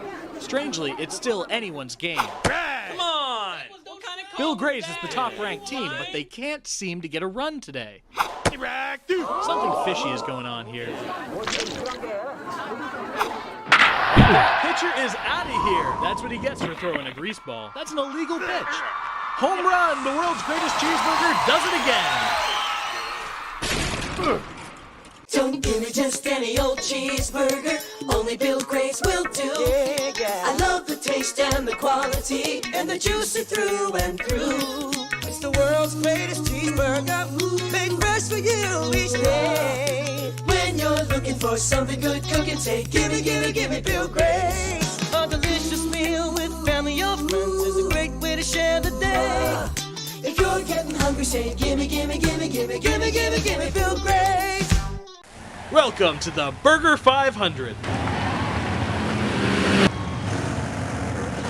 The world's greatest cheeseburger is off like a shot.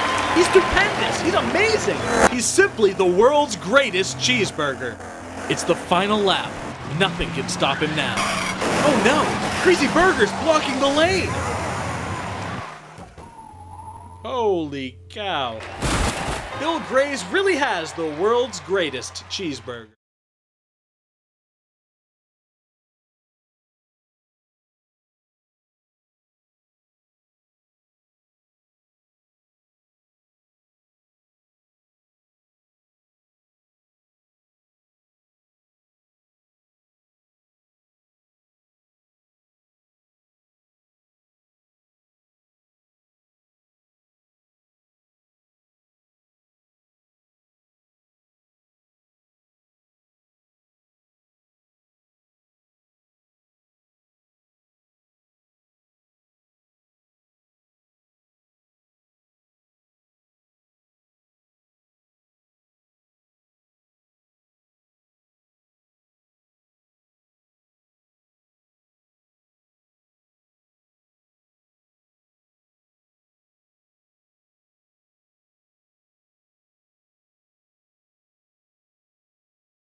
mental. The Fan Rochester Sports Update.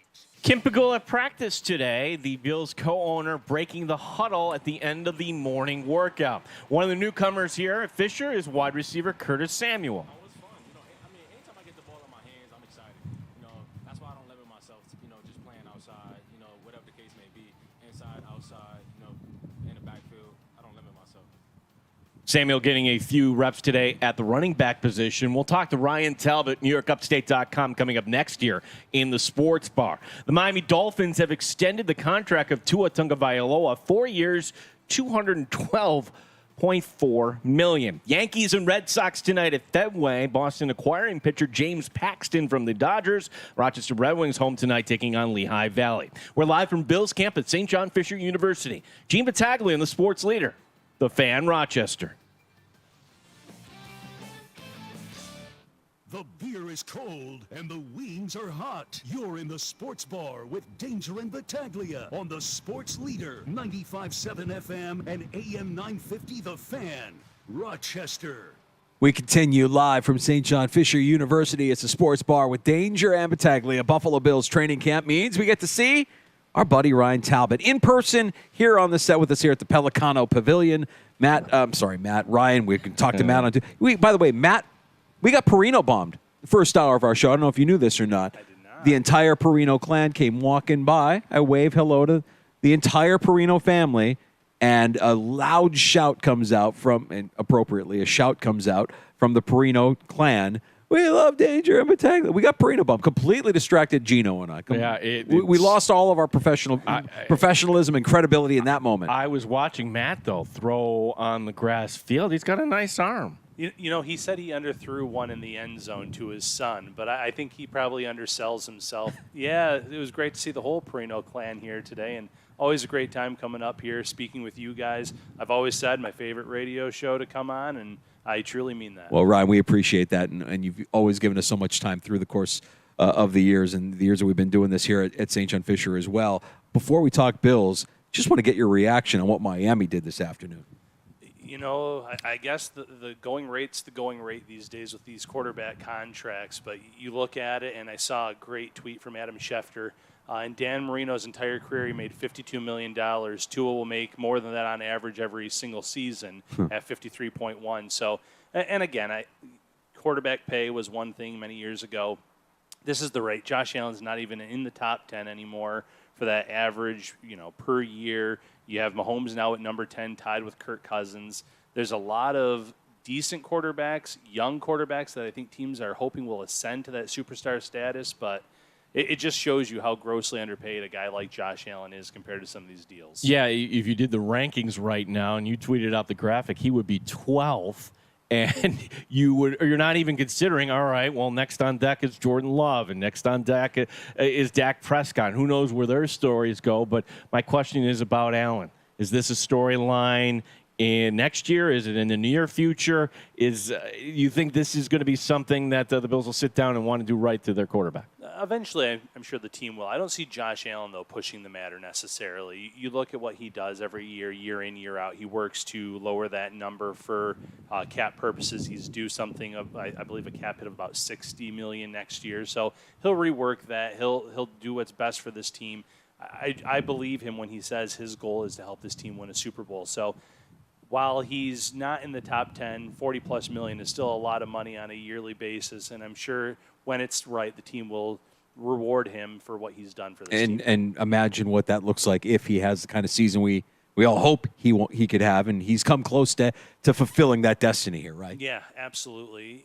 I don't know when the NFL will do it or if they'll ever do it, but I would like to see them maybe move to something where quarterbacks get paid, whatever these astronomical amounts are, but then you have a separate salary cap for the other 52 players that you can work with and manage, because you do see how your teams get handcuffed once you give out a big contract like that. And maybe it's not just exclusive to the quarterback position, because of Justin Jefferson makes big money, and there's going to be defensive players that are going to break the bank like a Micah Parsons in due time. Maybe you can designate a player kind of into that space where it doesn't count against the cap, and then you have the rest to allocate elsewhere.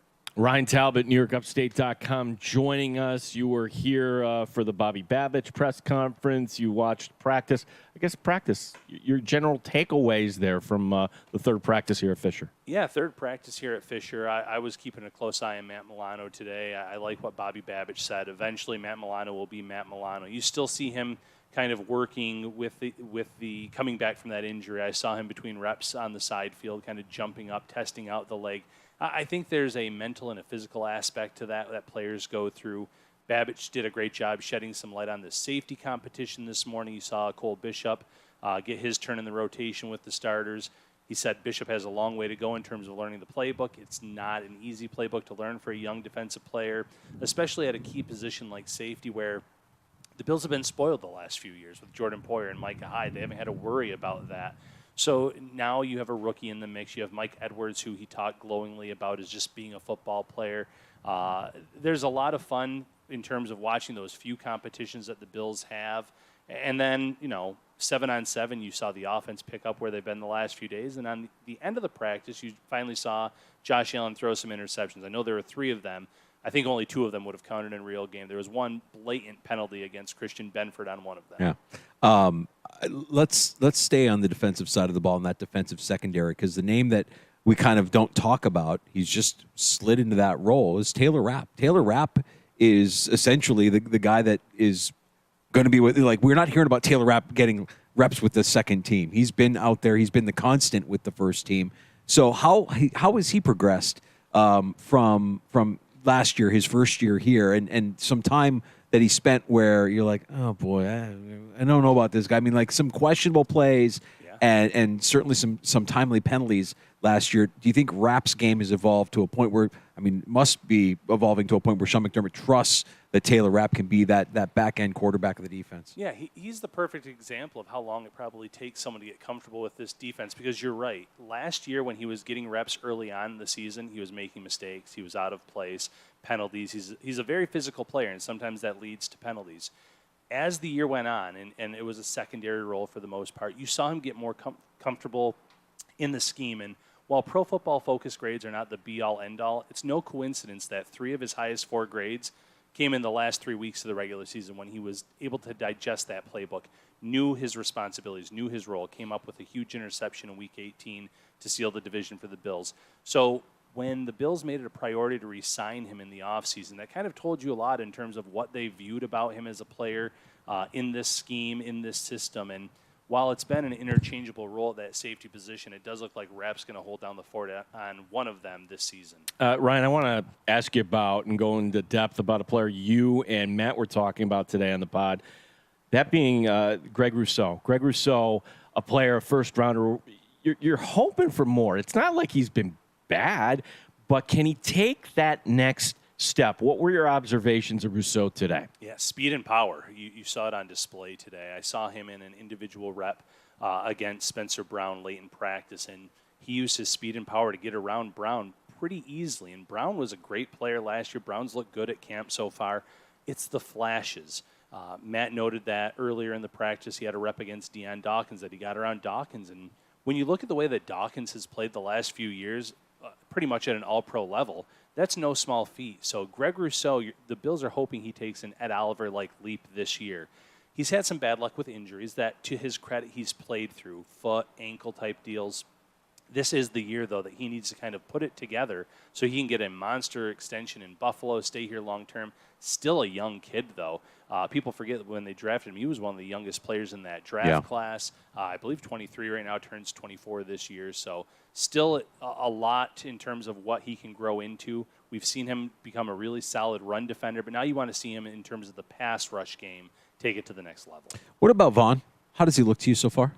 Vaughn looks like a much more confident player than where he was last year. And I think when you have a brace on, when you're coming back from a serious injury like that, there's the actual physical play, there's the psychological part of it. He said he put on a brave face last year saying he wanted to play from week 1 on. He was put on the pup.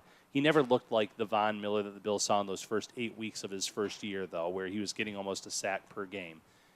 This spring and this summer, without the brace on, I do see some more of that bend, that speed around the edge. So I don't think we'll necessarily ever see double-digit Von Miller sack seasons again necessarily, but if he can be a 6 to 8 sack player for this team, that's going to go a long way. Yeah, the depth on the defensive line, that is the one thing, Ryan, I don't know about. I want to learn more about because we know the names. You have Dwayne Carter, who everybody is, the third-round pick. Smoot getting a few reps with the first team, playing in Jacksonville last year. You have other players, Austin Johnson. We talked to Daquan Jones, how he got recruited over basically from the Chargers. Is that a tough position when you're doing the 53-man mock, in your opinion, or do you kind of have an idea who's going to be the first and second string right now? No, I think edge and defensive tackle are both tough spots to evaluate because the first three at edge, Von, Rousseau, Epinesa. But then at 4, now I would say it's probably Smoot in the driver's seat. And to his credit, he's made some plays for the Bills. He had a nice move today, getting by Osiris Torrance. Smoot came over from Jacksonville. He had an Achilles injury late in 2022, late December, so he didn't play well last season. 1 sack in Jacksonville. He looks like he's a year removed from an injury like that, and Bobby Babich raved about him this morning. Old school edge to his game. He loves the way that he plays. Can't wait to see him when his pads come on. And when you're already putting him in with the first team, that tells you they have a lot of confidence in this guy. After that, though, it's a crapshoot. Javon Solomon, a rookie, comes in from Troy. A lot of stats, a lot of sacks there, but hasn't necessarily had much success yet at training camp. You have Kingsley Jonathan trying to make a mark. They signed Casey Toohill as a free agent.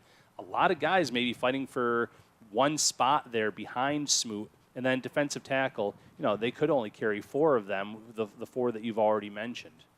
We talk about multiple guys fighting for one spot on the offensive side of the ball. I think it's the position that most eyes are watching, and that's wide receiver. And you know what? Over the course of the spring, we heard a lot about Mac Hollins. Mac Hollins is vocal. Mac Hollins is showing up in off-season program. I don't want to believe it until I saw it with my own eyes. Mac Hollins is real. Feels like Mac Hollins is on this team, which would leave you, if you consider MVS as a lock, one real spot if they keep 6. And plenty of guys going for that one spot. Do you get the sense that there's somebody who has an inside track? I have my answer. I want to hear yours. Yeah, my answer would be Chase Claypool right now. And it's based on his actual production on an NFL team in his career. And, I know it's been a few years removed from that, but his first 2 years in Pittsburgh, he put up quality stats. And then he played a year with Ben Roethlisberger where Roethlisberger's arm wasn't right, and his stats dropped significantly. He goes to the Bears in a trade. The quarterback play there was a mess in Miami. He was acquired in October. So it's been a rough few spots for him and stops for him. But now in Buffalo, he has a great quarterback in Josh Allen. I look at it as the Bills say if we lose one of our top 3 to an injury, you have Mac Hollins, you have MVS, you want someone that's actually produced at the NFL level to be able to come in and play and know their responsibility, their role. Claypool saying and doing all the right things. I think they would love a Justin Shorter to step up, a Tyrell Shavers, a KJ Hamler. But until they do, you got to go with the guy that's produced. I'm going to say KJ Hamler, and hear me out, because I think when you watch these wide receivers, you have 2 very specific types on this roster right now. The size guys, like a Claypool, like a Justin Shorter, like a Keon Coleman, and certainly a Mac Hollins. And then you have the smaller possession guys, the separation guys, the speed guys, your Khalil Shakirs, your certainly your Curtis Samuels, your KJ Hamlers. I'm wondering if they want to split that evenly. Like, do you want 3 and 3, like 3 size guys and 3? Because if you only want 3 size guys, then I'd see Claypool as the guy that's probably ending up on the practice squad. Plus, with KJ, you've got the versatility of special teams. He could be your returner as well. We know how much they love. Maybe I'm biased because we talked to him yesterday, and it's hard not to root for the guy, given everything he's been through. See, what I have, if I'm doing it how they structured it last year, KJ Hamler is an upgrade over Andy Isabella. And Isabella's still here, by the way, right. But they kept him around, and the practice squad being something. But your thoughts on Danger's point there, because I think it's a valid one, that there's 2 different groups here at wide receiver. Yeah, absolutely. And what's funny is going into the draft, going into free agency, we heard Brandon Beane talk about getting Josh Allen a receiver with speed. And then they went the entire opposite direction with Keon Coleman and some of these other guys that they brought in. Hamler has that speed. He was 4.27 40-yard dash guy at Penn State going into the league. He has just had some of the worst luck with injuries. And maybe this is where he comes to Buffalo. They have a great training staff. They have a state-of-the-art, you name it, in terms of recovery. Maybe he can stay healthy here. And if that's the case, he can make this roster because of his speed for the wide receiver game. And then, as you mentioned, special teams. New kickoff rule this year. They might value that speed, get the ball in his hands. He can take off as soon as he catches it. And then those guys are just starting to move. So he could use that speed to work to his advantage. Punt returner as well. So the Bills value special teams play. When it comes to that last wide receiver spot, that might be what the final determination. Ryan, I know it's early in camp. We haven't seen anybody play with pads on, but this is a different offensive line. A lot of the same faces, but different. Do you have any observations of what you've seen out of the offensive line up to this point? Yeah, I've been encouraged with the play of David Edwards. Edwards is the one guy that's kind of coming in from where he was that jumbo tight end. He'd come in as the extra lineman on plays last year. He's looked the part so far, though, at left guard. He had a great one-on-one rep today against Ed Oliver where he held his own. I've liked the way that he's played, and I think having multiple years of experience under Aaron Cromer benefits him from his time at the Rams. He was another guy that the Bills were able to add last season for pennies on the dollar because injuries. So he comes in. McGovern doesn't have necessarily the athleticism of a Mitch Morse, but he has more size, more physicality, longer wingspan. I think that's going to benefit the Bills. And on the right side of the line, you love everything that Osiris Torrance did as a rookie. Was never mentioned, which is what you want as an offensive lineman. Yeah.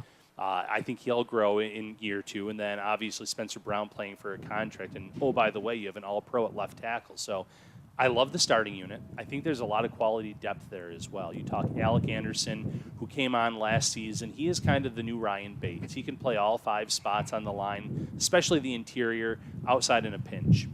You have Van DeMark, who I thought thrived at left tackle last year, showed some struggles at right tackle. If he can be that versatile piece of both spots, he'll be their swing tackle this year. And then you have guys like Lyle Collins, who have played over 100 NFL games. Yeah. Richard Garage, who UDFA last year, but he flashed a little bit, and I could see him pushing a little bit for a roster spot this year as well. Ryan, if we can go back to the wide receivers just for a second, because I have everybody kind of penciled in my mind, and I'm going to include Dalton Kincaid there too, but the one guy that I'm having difficulty seeing where would the level of production be would be the guy that spoke at the podium today, Curtis Samuel. The idea that they used him in the backfield a little bit, the idea that, maybe they use him in end arounds. Is this a guy that just strictly is going to be a gadget third down or just go long type of guy? Or could he actually be the guy in terms of wide receivers that actually leads this team in categories? I can't pin it down right now. What's your opinion on Curtis Samuel? Yeah, I'm really high on Curtis Samuel. I've been high on him from the time he's come into this league because he can do everything, and he can be a gadget guy for this Bills team, absolutely. So he will get some carries out of the backfield. He'll do some end around, some gadget plays. But I also think you can line him up in the backfield and then have him go out for a pass and be an absolute mismatch from coming out of the backfield. He can play inside. He can play outside. He has never played with a great quarterback. His best season came under Joe Brady, though, in 2020, where Teddy Bridgewater was throwing him the ball over 800 yards receiving, over 200 yards rushing. Now you give him a Josh Allen. He has this wealth of knowledge. He still has that breakaway speed. I expect big things for Curtis Samuel this year as a receiver. I don't necessarily see him leading in any of those categories because I have Dalton Kincaid having a monster year, receptions, receiving yards, etc. But of the 3 receivers, he and Khalil Shakir, I think, are going to be right at the top of that list. What are your overall impressions of the new coordinators? I mean, we heard from Babich today. We heard from Joe Brady yesterday. It certainly seems like they have 2 different kind of demeanors. One maybe a little bit more soft-spoken and down to business, and a little bit more energy out of Babich. What's your takeaway from what we heard from both of the coordinators? Yeah, Babich is high energy. When I was watching the defensive drills, he was funny today. He said, I don't know what to do with my hands, kind of like I don't know what to do in terms of going from position to position. You saw him going from D-line, linebacker, secondary. And if he didn't like the pace of something, he let them know it, and he was vocal about it. And you could see them respond. This wasn't something where they kind of shrug it off. They're listening to this guy. They love this guy. So high energy. In terms of Joe Brady, Joe Brady has earned the respect of this Bills offense in terms of especially the guys that are returning this year. He came in, quarterback's coach was the expectation. He becomes the interim OC where that's not even his system. And all of a sudden, you see him scheme up some more layups for Josh Allen. You see the team scoring the ball, protecting the ball better than ever before last season. So now he's implementing his own offense, his own scheme. Allen loves him. You saw how Khalil Shakir took off at the end of the season, Dalton Kincaid. I really think that both guys, despite having different personalities, have the full attention of their rosters.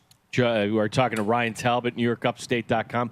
They were really putting an emphasis on this in the first few practices. The special teams kickoff play, Ryan. Like, your thoughts on this? I don't know what to make of this either. Like, what is this going to be overhyped, or is this going to be changing the way we watch football here? Like, not knowing that we might have a big play being broken at any point.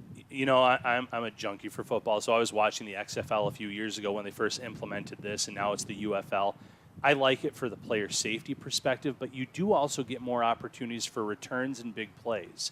It gives that returner an opportunity to get the ball in his hands, and then everyone else starts moving. And, you know, you start to wonder in your head, who would be the best back there? Is it a wide receiver like a KJ Hamler, or is it a running back that's used to those close spaces and having to move around as soon as he gets that ball a few yards downfield? So I think it's going to definitely help the game in terms of bigger plays in the return game. For the Bills, I'm really interested to see, though, how they work this in terms of who ends up as that kick returner, and how do they do the kickoffs? Do they loft them up higher in the air? How do you know there's a lot to it, and it's not just kick the ball to the guy and wait. There's a lot that goes into it from the coaching perspective as well that I'm interested to see how it all unfolds. Ryan, a lot has been made this offseason and early on in camp about the Bills losing a lot of their leadership. A lot of captains from last year no longer on the team, and people kind of hone their sights squarely on Josh Allen. We know the kind of personality Josh Allen has shown through the course of his career in the NFL. He's people will call him a golden retriever. He's a fun guy. He wants to be everybody's buddy. He's going to make jokes. He's got a big personality.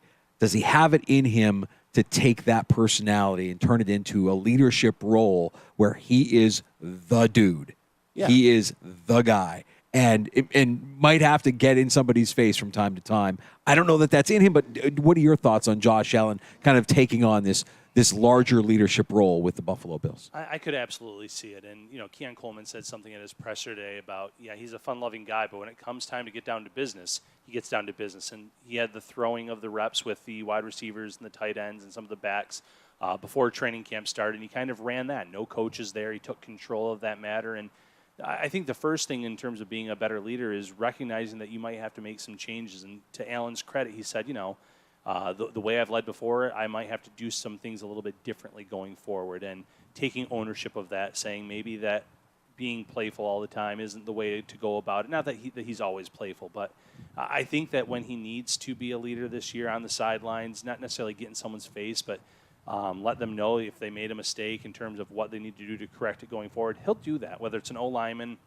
wide receiver, tight end, running back, because they all respect him and they know that he wants this team to win a Lombardi trophy and hoist that here and go on a large parade in Buffalo and Western New York. Yeah, Ryan, I'd be remiss if I didn't get your thoughts here on what we saw at the end of practice today with Kim Pegula coming out and helping to break the huddle. And personally for me, it's mixed emotions. I love the fact that she was walking out there with her husband, but it's also kind of a way sad. I mean, it's kind of your thoughts there on what you saw today. Yeah, it was a special moment for sure, though, nonetheless, because she's been at practices before, but it's been inside the vehicle. Seeing her out, seeing her walking, seeing her put her hand up for the 1, 2, 3 Bills there at the end of the practice, that's pretty special because it shows how far she's come since having the cardiac arrest in June of 2022, I believe. So it's great from that perspective to see that she has made such strides and gains. Just like Deion Dawkins said, to them, that's still Mama Bear. They still love her. Obviously, it's not the same, but it's so great to see her out here at practice. Ryan, we know you've got a lot planned for your weekend in Rochester. Practice resumes on Sunday. And you and Matt have a special coming up here as well in town, a live podcast. So why don't you tell everybody that's listening now about what you guys got coming up with the Shout podcast? Yeah, absolutely. So I'll be back this Sunday, but the following Sunday, August 4th, we will be having a live show where Wingnuts is coming out. We did it last year. Outstanding event. We sold over 1,600 wings at Dorado. Ran out of wings. Yes. They actually ran to Wegmans to buy some other wings to throw in the fryers, not the kind that they usually order, but Dorado is a fantastic host for us. Great Mexican food, great drink specials. So if you want some Mexican food, come on out. If you want some wing nuts, want to try that here in Rochester, join us August 4th. Event starts at 3. Pod will probably start around 4. It's a great time. Don't miss it, Bills fans. Yeah, and so the practice, I want to say, will be wrapping up there around 2-ish that day. So 3 till when then, Ryan? Oof. Well, for me until probably around 7 because I have to make the drive back to Olean, New York. But, you know, for Bills fans, as long as you want that party to go, make sure you join us. You won't regret it. Well, yeah, we know you guys are going to step up big, and that'll be a home run, we're sure. Knowing how successful it was last year, you're doing it on a Sunday this year, Park Ave on a nice summer afternoon. Yeah, you guys are going to be just fine. So continued success with the podcast. Thank you so much for giving us some of your time today, Ryan. Really appreciate it. Oh, my pleasure, guys. Always a great time. Ryan Talbot, NewYorkUpstate.com is where you can read his work and, of course, hear him on the Shout podcast with Matt Perino. We have Perino on Tuesday, yes? Tuesday, yes. Tuesday, Matt Perino makes his regular visit with us. Live with us, yes. Very good. All right, we're going to take a break here. We're going to come back. If you missed our conversation with Buffalo Bills defensive tackle Daquan Jones, we'll have that for you. And we have time for your calls if you want to pull up a stool and join us. 585-866-4326. 866-4FAN. It's the bottom of the 9th, 2 outs, and next to bat for Bill Grays is the world's greatest cheeseburger. Strangely, it's still anyone's game. Come on! Bill Grays is the top-ranked team, but they can't seem to get a run today. Something fishy is going on here. Pitcher is out of here. That's what he gets for throwing a grease ball. That's an illegal pitch. Home run! The world's greatest cheeseburger does it again. Don't give me just any old cheeseburger, only Bill Grays will do. I love the taste and the quality, and the juicy through and through. It's the world's greatest cheeseburger, made fresh for you each day. When you're looking for something good cooking, say gimme, gimme, gimme Bill Grays. A delicious meal with family or friends is a great way to share the day. If you're getting hungry, say gimme, gimme, gimme, gimme, gimme, gimme, gimme Bill Grays. Welcome to the Burger 500. The world's greatest cheeseburger is off like a shot. He's stupendous. He's amazing. He's simply the world's greatest cheeseburger. It's the final lap. Nothing can stop him now. Oh no, Crazy Burger's blocking the lane. Holy cow. Bill Grays really has the world's greatest cheeseburger.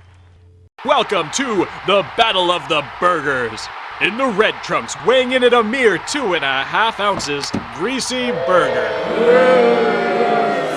And in the green trunks, over a quarter pound of fresh ground steak, Bill Grays. Fight.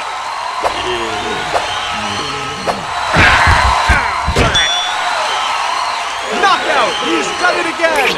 Bill Grays really is the world's greatest cheeseburger! We're in the final moments of the Burger Bowl, and Bill Grays is on the move again. Gimme, gimme, gimme Bill Grays! Bill Grays has possession on the 20-yard line. It looks like they want to get the ball to the cheeseburger. At over a quarter pound, he's the perfect choice. B19, G38, hut, hike. The ball is snapped, and it's a handoff to the cheeseburger.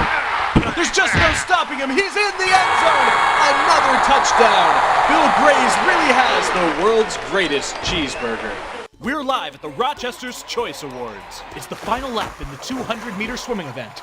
And Bill Grays takes it by a long shot. Earlier in track and field, the Bill Grays hot dog dominated in the high jump, the long jump, the pole vault, and of course the 200-meter sprint. And we go now to boxing.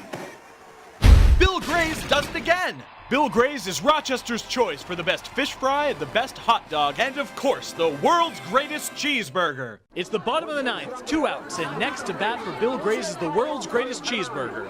Strangely, it's still anyone's game. Come on! Bill Grays is the top-ranked team, but they can't seem to get a run today. Something fishy is going on here. Pitcher is out of here. That's what he gets for throwing a grease ball. That's an illegal pitch. Home run! The world's greatest cheeseburger does it again. Don't give me just any old cheeseburger, only Bill Grays will do. I love the taste and and the quality, and the juice are through and through. It's the world's greatest cheeseburger, made fresh for you each day. When you're looking for something good cooking, say gimme, gimme, gimme Bill Gray's. A delicious meal with family or friends is a great way to share the day. If you're getting hungry, say gimme, gimme, gimme, gimme, gimme, gimme, gimme Bill Gray's. Welcome to the Burger 500. The world's greatest cheeseburger is off like a shot. He's stupendous. He's amazing. He's simply the world's greatest cheeseburger. It's the final lap. Nothing can stop him now. Oh no, Crazy Burger's blocking the lane. Holy cow. Bill Gray's really has the world's greatest cheeseburger.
HD2 and W239BF Rochester. The sports leader. 95.7 FM and AM 950. The Fan, Rochester.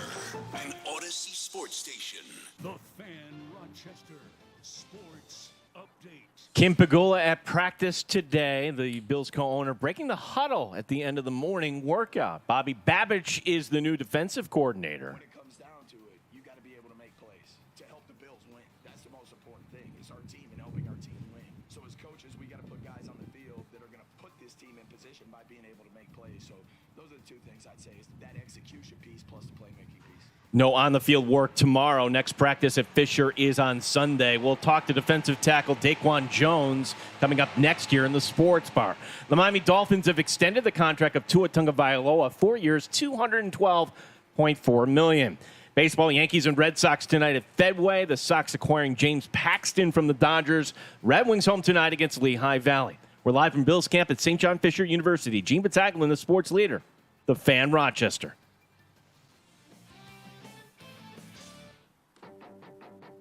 The Sports Bar with Danger and Battaglia. We will recap day 3 of training camp for you. We have a long way to go, and that's why training camp is here. That's why we practice. So they're doing a good job. We got a long way to go. Just trying to make sure we get that chemistry, you know what I'm saying, build off the spring, and yeah, just keep going. I'm grateful to be a fan favorite, and I'm just hoping to come out there and put on a show for them and execute, do my job on the field. Mike Danger. Hard to make a declarative statement other than what you see with your own eyes, and what you're seeing with your own eyes here is still practice. It's not necessarily going to translate to what we see when they actually put on the pads and when they actually do get into some meaningful games. Gene Battaglia. I think if you're a Bills fan, this is exactly what you want. Okay, we're going to talk about this wide receiver battle. We're going to talk about the safety battle. You don't want any injuries. You don't want any drama. You just want a lot of work here. 95.7 FM and AM 950, The Fan, Rochester.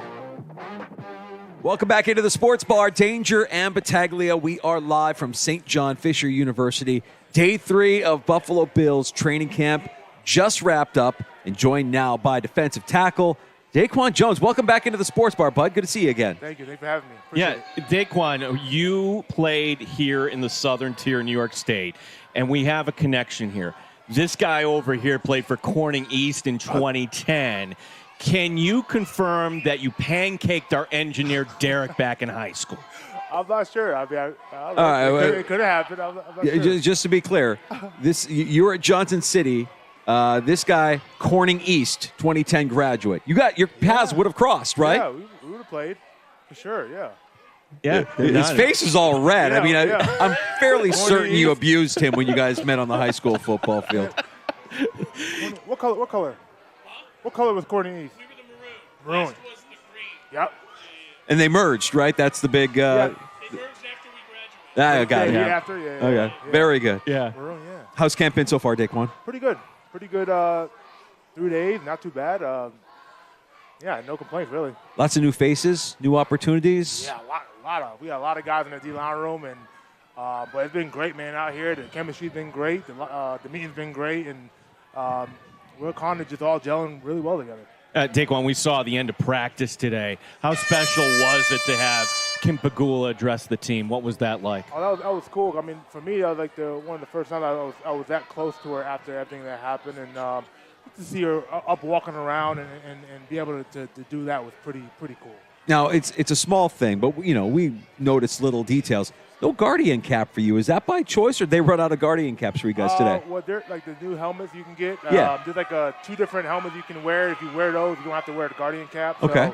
So, I got a new helmet. It's one of the safest ones they made, so I'm rocking with that one. Yeah, nice. Okay, that explains it. Yeah. Today, being back on the field, Daquan, noticed something last year. It was one of the night games, and this is after the London game, after the injury happened. You were around the team. I remember seeing you in the tunnel, seeing you being around. How important was that for you just to be there throughout the rehab process? Yeah, I mean, it was huge for my mental. I think when they told me that I had an opportunity to come back, I didn't want to get complacent and try to go somewhere else in rehab. I wanted to do it around the guys to kind of feel like I never left type energy. So I kind of just stayed here, rehabbed, and still went to meetings and everything like that. And I think it was big for me to kind of be here and show support to my guys who I grinded with all training camp and even the first quarter of the season. That I'm here, I'm cheering for them, and any question they needed to ask as far as film, whatever, like I'm watching it. I'm another set of eyes on the game day, so just trying to make sure that I was there for them and help them in any way I can. It sure feels like that's the kind of move that gets you rewarded with the 2-year extension.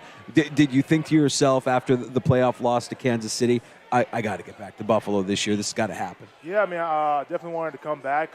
Again, I didn't know just because of, this being 32, you know what I mean? You never know what's going to happen. And, just talk to Bean, and we got a deal done, and I'm grateful for it, and I'm ready to go back to work. Yeah, we're excited to see Daquan Jones back on the defensive line this year for the Buffalo Bills. And the guy you're next to, notice one play today by Ed Oliver breaking up the pass there. What's it been like with Ed? How's he coming along and working with him this year? Yeah, I think the first couple of days we were all just trying to get back in that groove and trying to find it. But I think he's going to pick up what he did last year. I think his confidence is through the roof, and I've been saying I think he's a hell of a player, and I'm really excited to go out there and play with him and stay healthy and get through a whole season with him. And I'm going to do my damn best to make sure that happens. So, Day 3 of camp, still no pads, day off tomorrow, then the practice on Sunday. Yep. How hard is it when you're not wearing pads? How hard is it to not hit someone? How hard is it to not hit the quarterback? I mean, you got the red jersey, so you kind of have trained yourself in practice not hitting that guy, but how hard is it to not be a little bit more physical than you want to be? Can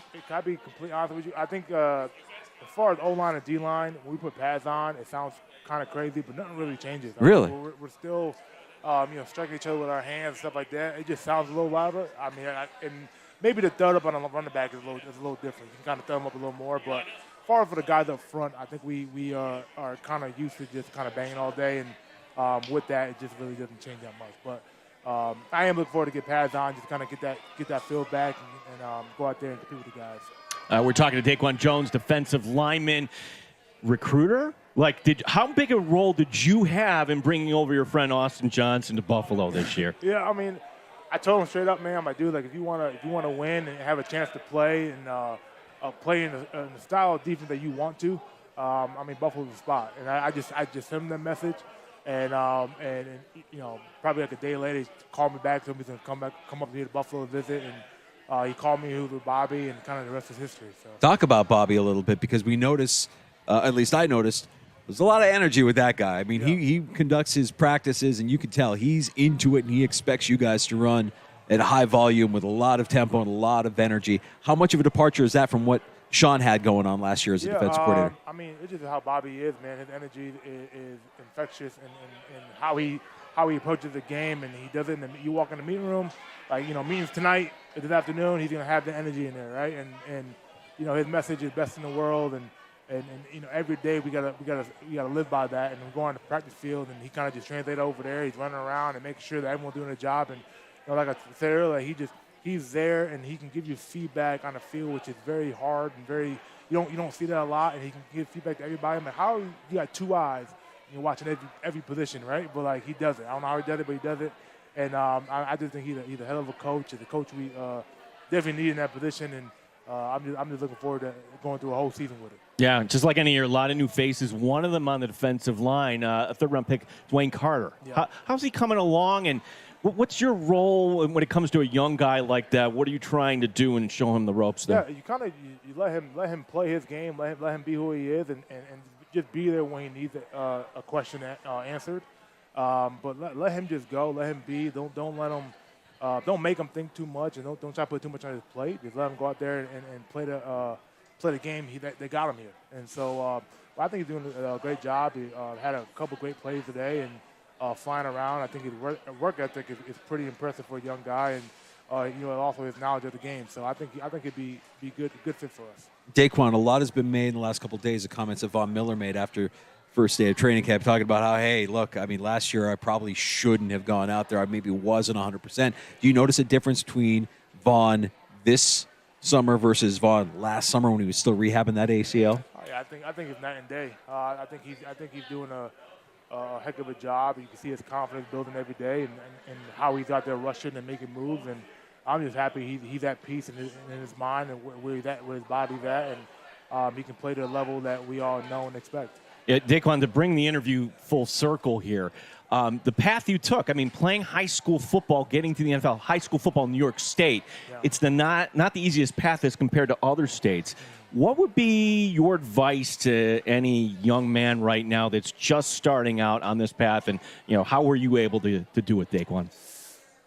I think the best thing I would say is, like, you have to make sure you have a strong mental and kind of fortitude in your mind to kind of block out all the noise. I mean, early on, you can the options, the choices to really choose to either play football or go run in the streets or make those bad decisions. Those are big, and I think when I think back about my life, I mean, I definitely had those situations come in my life where I had to choose, and just choosing right and making sure that you surround yourself with good people. And like, for me, I had all my high school coaches to give me credit. My high school football coach, Bill, would pick me up at like 5 o'clock in the morning. I'll go work out before school and go to school and stay after and work out and do all that stuff with him. And so he been someone who's been really helping me when I was that young, and all my teachers, like, just really having that good community around you. So that's why I give so much credit to my teachers and my coaches back home, because they really helped me out and made it a lot easier. But at the same time, outside of that, just making those right choices, man, and trying to know what you want, knowing that you want to be better for yourself. Daquan, we're glad you're back. We're glad football is back because it ends a downtime. I mean, I'm flipping through channels looking for action, any action I can find. ESPN comes on. There's Daquan Jones throwing cornhole. Yeah. Talk to me about cornhole. What's going on? Yeah, I mean, look, I blame Dion for introducing it to me when I first got here. But like, I fell in love with it, man. I truly did. And he reached out to me and goes like, "Hey, I'm having an event in Louisiana. Would you want to do it?" I'm like, "Yeah, like, why not?" Like, and I went out there and came back with a win. And the best part about it was we came down to me and Dion playing against each other, and just to get that win over him, it was freaking amazing. So, I loved it, and I've been playing ever since. I go home and I throw bags just to practice. So that might be my pastime after this. You just gave us a little glimpse into your head. You're kind of soft-spoken, and you come off like you don't have a mean streak, but at the end of the day, you're a competitor. You've got that juice. Sure. You want to beat up the guy that's across from you. You want to win every single battle you're in. For sure. Yeah, I'm a nice guy, but like I compete. I'm competitive. I don't like to lose. I don't do what I do to lose. So I definitely got a little mean streak to me. Is there any cornhole tournament going on here at Fisher after hours? We heard there's other activities. What did KJ Hamler call it, the nerd game that Josh Allen's doing or something like that? Oh, I haven't heard about that one, but we have not gotten the games yet. I do want to get those going, though. The board's right there and up there in the hall, so all we got to do is put them outside, and I guarantee we get a good crowd going. I love it. Daquan, thank you for making time for us. We know how busy your schedule is here at St. John Fisher for training camp. It's good to have you back in the sports bar. Best of luck this season. Stay healthy, man. Thank you. Appreciate it. There is Daquan Jones, Buffalo Bills defensive tackle, who stopped by the sports bar earlier to give us his update here at training camp, St. John Fisher University. Yeah, now I'm in the mood to play cornhole here. Get ready for the weekend. Yeah, nothing wrong with playing bags. A lot of fun. And didn't know that that was something that Daquan was into until you're flipping around and you're like, wait a minute. What's Daquan Jones and Deion Dawkins doing playing professional cornhole? This is odd. But just a fun guy, and really excited to be able to have him on with us again this year here in the sports bar with Danger and Battaglia. Day 3 of Buffalo Bills training camp, Gino. Yeah, I was really excited at the start of practice today for Josh Allen because it was his best on full display in a 7-on-7. Now, you could say 7-on-7. There's no pass rush. Okay, well, he's going against the top defenders on the back end, and, well, you saw all the varieties of throws. The back shoulder grab by Dalton Kincaid. That's a tough pass to, throw. You had the bullet to Keon Coleman, so Keon Coleman can bring in the heat. Coleman actually beating Rasul Douglas on that play. And then you had just this beautiful teardrop along the right sideline to Khalil Shakir. Like, okay, Josh is ready. He's on fire. When we got to the 11-on-11, it was a little different there later in the practice. Yeah, a great start to the practice in both 7-on-7 and 11-on-11. And afterwards, Allen ended up throwing 3 straight passes. That ended up interceptions. One of them maybe was an interception because there was probably a pass interference on the call, but these were the first 3 turnovers from Allen in the first 3 days here of practice, and he sailed one on Matt Collins. Taylor Rapp gets the interception there. He takes a deep shot to MVS, who was double covered, had 2 defenders near him, and that might have been a pass interference where Christian Benford ends up grabbing the overthrow there, and then the very next pass, not really sure if it was Keon or Khalil that needed to be at a spot where Allen threw it to, thinking they would be there. It was just Kyrie Elam stepping up, making a play, and taking it to the house for a pick 6. So that was the end of practice. So you get a little bit good Josh, bad Josh today, but when he's on, he's looked really, really sharp. What about the other end? Well, you had a couple nice pass rushes. We talked to Ryan Talbot, New York Upstate, kind enough to join us live here this afternoon, and talking about Greg Rousseau today. Greg Rousseau beating Spencer Brown cleanly around the ball, beating Deion Dawkins. He had a really nice practice, did Greg Rousseau. Also, really nice play, too, from Ed Oliver today. Again, in on that 11-on-11, putting his paw up in the air.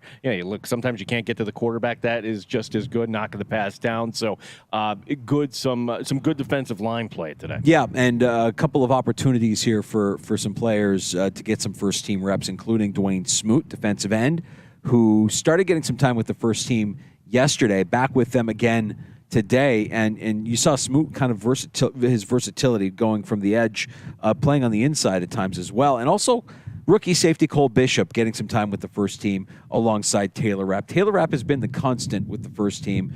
You did see Mike Edwards return to the first team with Bishop. They were kind of rotating in there. DeMar Hamlin, the constant in the second group of the Bills secondary there, but Rapp and Cole Bishop giving some first-team reps together. Yeah, I want to go back to something Ryan Talbot mentioned last hour about Taylor Rapp, because I've been critical of Taylor Rapp. Others have been critical. But, and personally I think, okay, well, the Bills had their choice. They would hope somebody would step up. But Brian's like, no. And, again, take Pro Football Focus for what it is. But Rapp, the last month of the season, he was really nice for this Bills team, and that's why he's back here, because he did bring something back in December and January. Yeah, I think much like you saw with Dalton Kincaid, a lot of the hesitation to use some of these guys early on in their time with the Bills stems from a lack of knowledge of the playbook. So if you're Dalton Kincaid and you come in last year as a rookie and you're scratching and going, why aren't we seeing more Dalton Kincaid? He started to grasp what was going on and certainly made the most of his opportunities with Dawson Knox being injured. You saw Taylor Rapp get used a little bit more down the stretch last year with a little bit more familiarity in Sean McDermott's defense. I would imagine that you'd see the same thing out of Keon Coleman through the course of the season. Maybe I'm wrong on that, but it's not really whether or not you're a rookie. It's whether or not you understand. Do you understand what you're being asked to do, and can you execute what you're being asked to do? And if it takes you half a season, then so be it. We'll get you out there when you're ready to get out there. But it was, I thought, refreshing to see Cole Bishop, the rookie, out there with some first-team reps alongside Taylor Rapp. Yeah, and then the one, it was very emotional to see Kim Pegula. I believe this was the first time she's been in the public eye since June of 2022, Danger, where she came out, helped break the huddle. The Bills have posted this on their social media feed where Josh Allen comes in and says 3-2-1 Bills, and Kim putting her hand up into the air.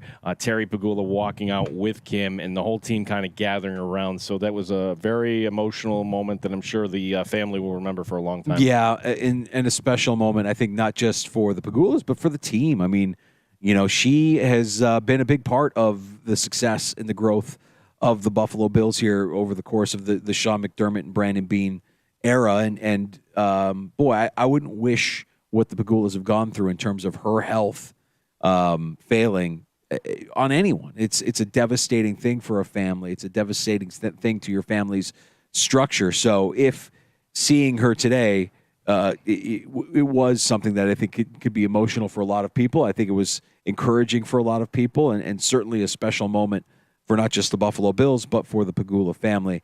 A welcome sight seeing Kim break the huddle there for the Buffalo Bills at the end of practice. Honestly, today, overall, my big takeaway, this is as good as it gets. I mean, perfect weather. Yes, there were some mistakes on the field, but again, knock on wood or something, like, no, we can't report on any injuries here, folks.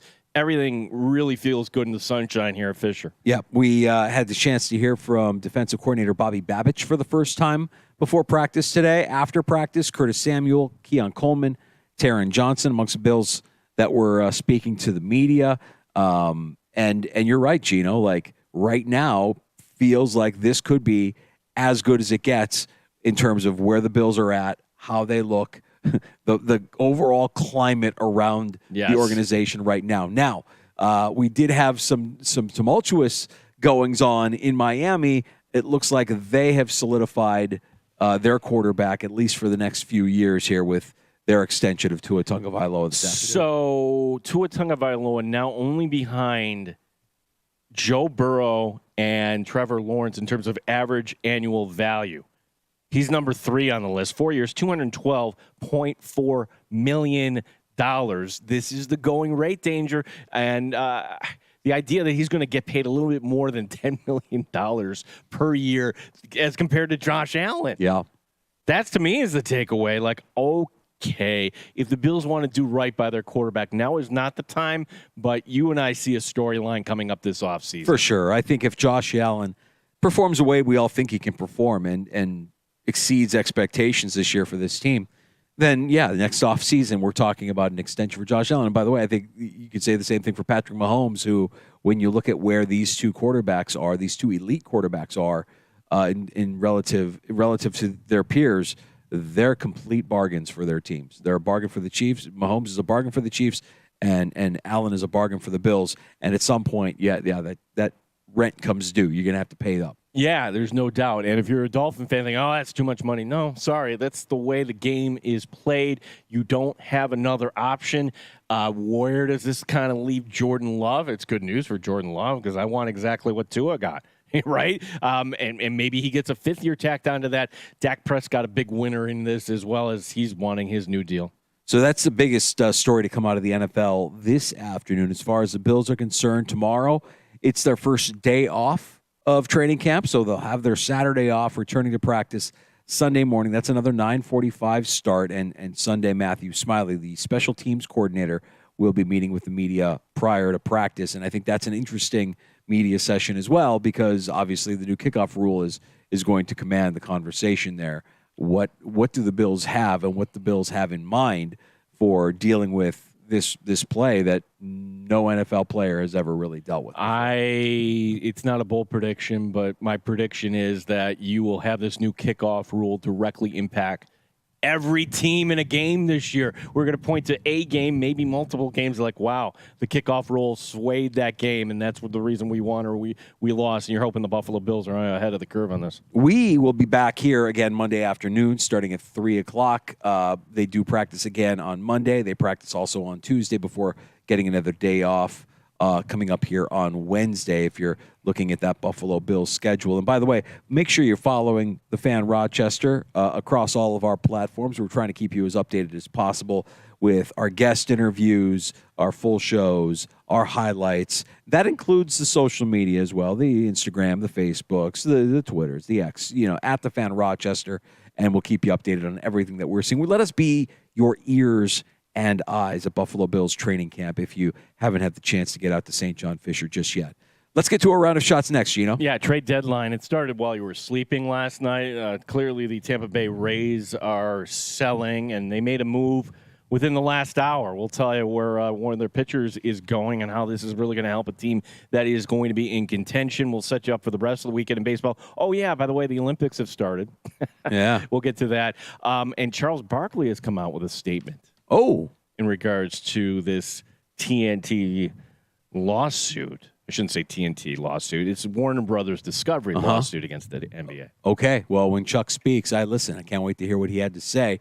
All of our guests here at training camp appear on the Ace Swim and Leisure hot seat. Ace Swim and Leisure, sponsoring our training camp coverage at Chili Avenue, Ridge Road, Webster, aceswim.com. Also being sponsored by Maddie's Motorsports, with locations in Farmington, Spencerport, and Dansville. Maddie'sMotorsports.com. A round of shots next on the Fan Rochester. It's the bottom of the ninth, 2 outs, and next to bat for Bill Gray's is the world's greatest cheeseburger. Strangely, it's still anyone's game. Come on! Bill Gray's is the top-ranked team, but they can't seem to get a run today. Something fishy is going on here. Pitcher is out of here. That's what he gets for throwing a grease ball. That's an illegal pitch. Home run! The world's greatest cheeseburger does it again. Don't give me just any old cheeseburger. Only Bill Gray's will do. I love the taste and the quality and the juicy through and through. It's the world's greatest cheeseburger, made fresh for you each day. When you're looking for something good cooking, say gimme, gimme, gimme Bill Gray's. A delicious meal with family or friends is a great way to share the day. If you're getting hungry, say gimme, gimme, gimme, gimme, gimme, gimme, gimme Bill Gray's. Welcome to the Burger 500. The world's greatest cheeseburger is off like a shot. He's stupendous. He's amazing. He's simply the world's greatest cheeseburger. It's the final lap. Nothing can stop him now. Oh no, Crazy Burger's blocking the lane. Holy cow. Bill Gray's really has the world's greatest cheeseburger. Welcome to the Battle of the Burgers. In the red trunks, weighing in at a mere 2.5 ounces, Greasy Burger. And in the green trunks, over a 1/4 pound of fresh ground steak, Bill Gray's. Fight!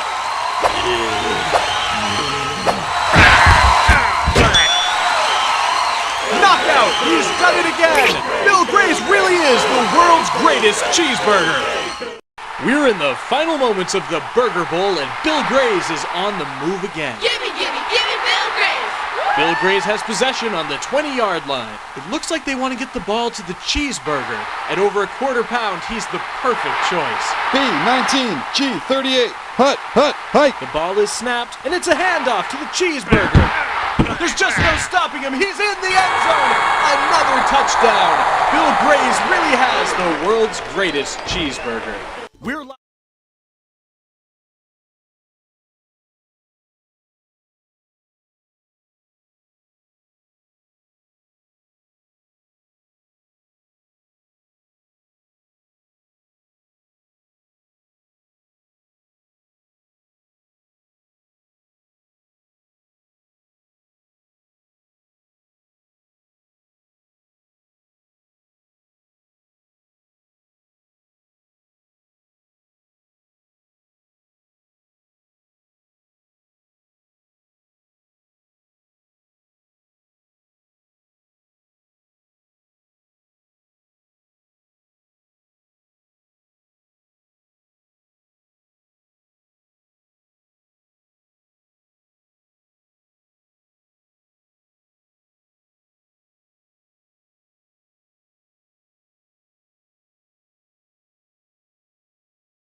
Kim Pegula at practice today. She broke down the huddle at the end of the morning workout, practice 3 going smoothly. One of the newcomers here, wide receiver Curtis Samuel. It's fun. You know, I mean, anytime I get the ball in my hands, I'm excited. just playing outside, whatever the case may be, inside, outside, in the backfield. I don't limit myself. Samuel seeing some reps today at running back. No on the field work tomorrow. Next practice here at Fisher is coming up on Sunday. The Miami Dolphins have extended the contract of quarterback Tua Tagovailoa, 4 years, $212.4 million. Yankees and Red Sox tonight at Fenway. Boston acquiring pitcher James Paxton from the Dodgers. Rochester Red Wings are home tonight taking on Lehigh Valley. We're live from Bills Camp at St. John Fisher University. Gene Battaglia, I'm the sports leader. The Fan, Rochester. From the field to the court to the rink, the sports leader is there. 95.7 FM and AM 950. The Fan, Rochester. Live from Buffalo Bills training camp, St. John Fisher University. It is the Sports Bar with Danger and Battaglia. Glad you're with us. Appreciate you listening along at 95.7 FM.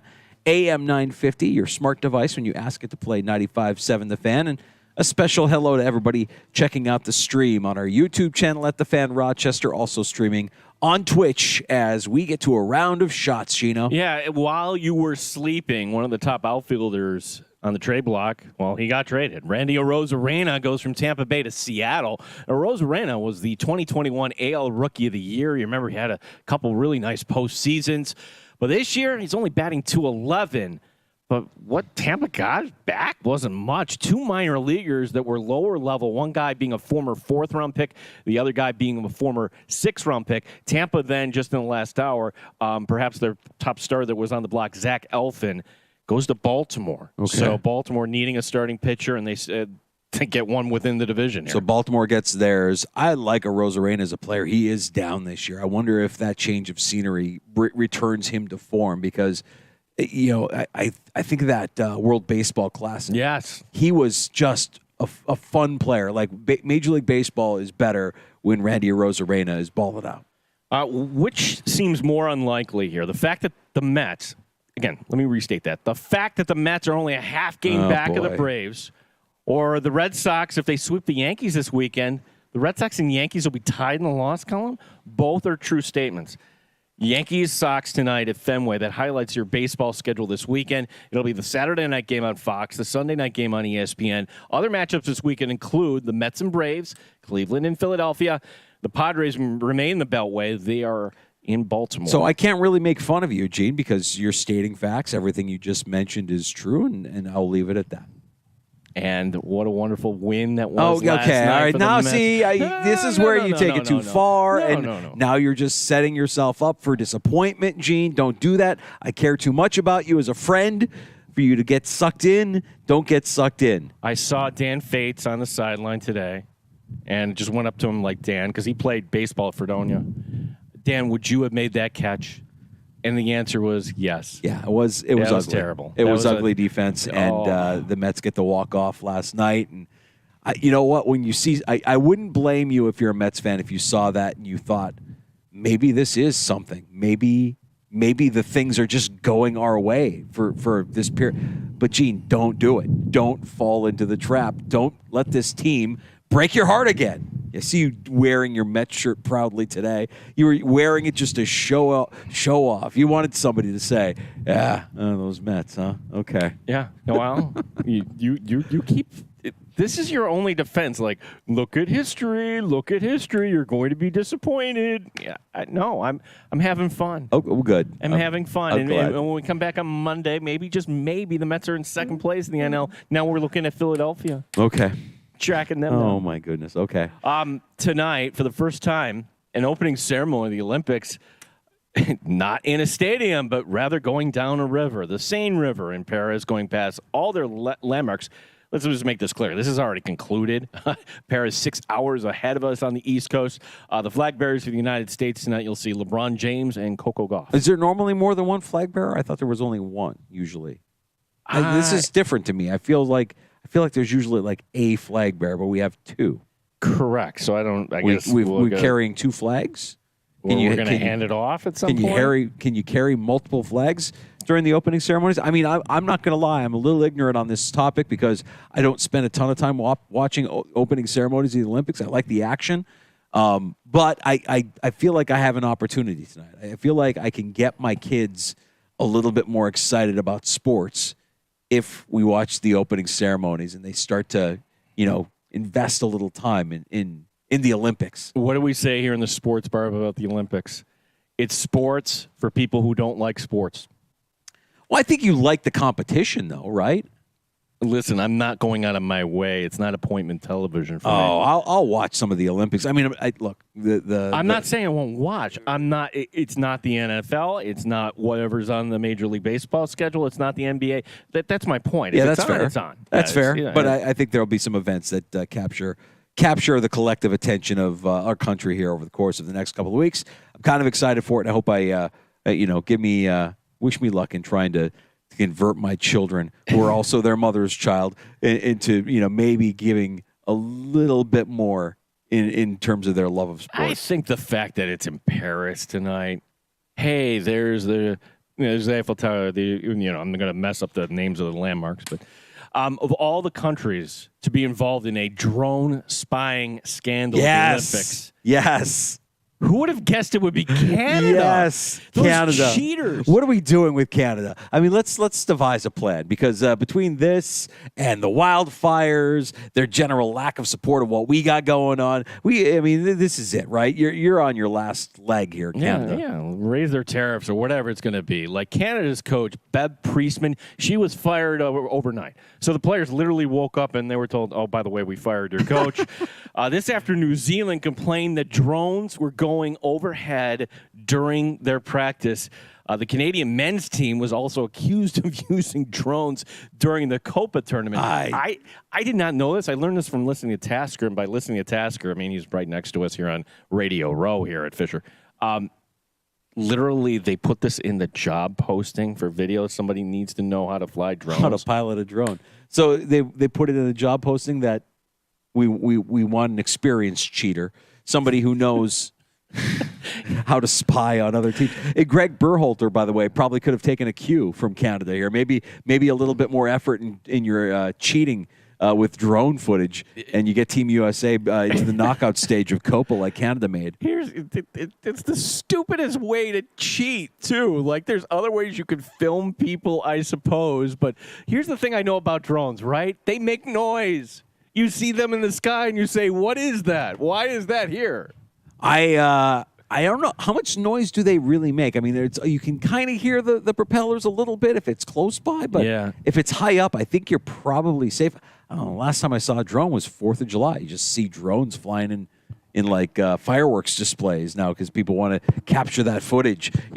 By the way, every 4th of July, you can shelve the video footage of the fireworks display. We've all seen it. What happened here, and this was a game at Fisher, this very stadium, Fisher football last year, we had a drone delay because a drone came over. Not that anybody was spying. Somebody was just having fun where they put it literally between the goalposts. Like, it didn't affect the game or anything. And they just wanted to get that footage of somebody kicking a field goal or an extra point? Maybe some student or somebody here in Pittsburgh was having some fun. I like that. I'm not so sure. Charles Barkley has released a statement regarding the NBA leaving TNT for Amazon. Quote, clearly the NBA has wanted to break up with us from the beginning. I'm not sure TNT ever had a chance.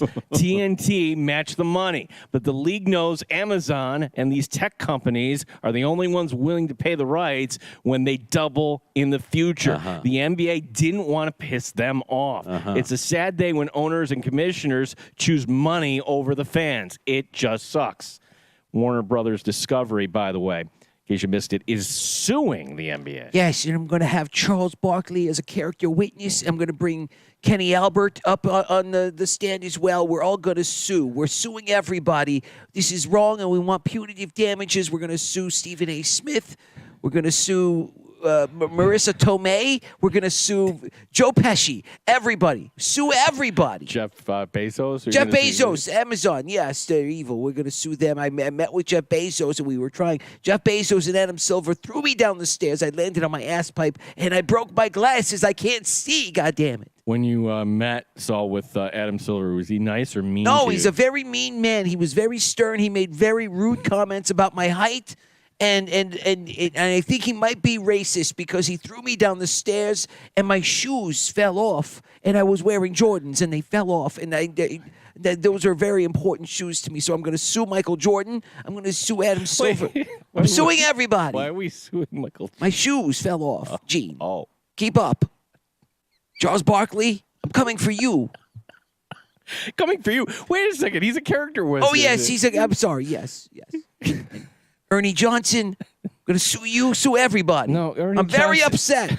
Jeff Bezos was very mean to me. He has all this money, and I want what I deserve.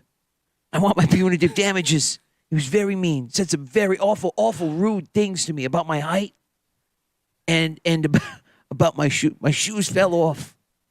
The background for Mike Danger, he insists he is not one of the jerky boys. No, but I'd be lying if I said that they weren't a part of my youth growing up, that you're a product of your environment. And if you listen to Jerky Boys CDs for hours and hours on end, sometimes it'll stick.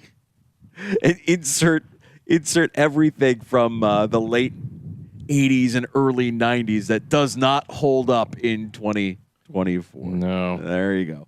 We're going to close up shop next in the sports bar. It's last call at 866-4326. You can have the final word before we break for the week. The Bills break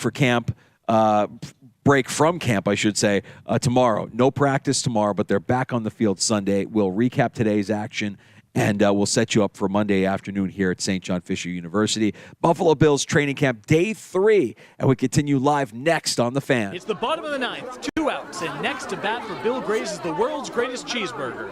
Strangely, it's still anyone's game. Come on! Bill Grays is the top-ranked team, but they can't seem to get a run today. Something fishy is going on here. Pitcher is out of here. That's what he gets for throwing a grease ball. That's an illegal pitch. Home run! The world's greatest cheeseburger does it again. Don't give me just any old cheeseburger. Only Bill Grace will do. I love the taste and the quality and the juicy through and through. It's the world's greatest cheeseburger, made fresh for you each day. When you're looking for something good cooking, say gimme, gimme, gimme Bill Grace. A delicious meal with family or friends is a great way to share the day. If you're getting hungry, say gimme, gimme, gimme, gimme, gimme, gimme, gimme Bill Grace. Welcome to the Burger 500. The world's greatest cheeseburger is off like a shot. He's stupendous. He's amazing. He's simply the world's greatest cheeseburger. It's the final lap. Nothing can stop him now. Oh no! Crazy Burger's blocking the lane. Holy cow. Bill Grays really has the world's greatest cheeseburger. Welcome to the Battle of the Burgers. In the red trunks, weighing in at a mere 2.5 ounces, Greasy Burger.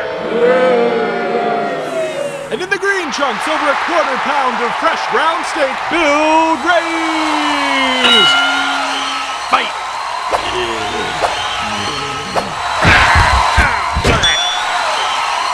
Knockout. He's done it again. Bill Grays really is the world's greatest cheeseburger.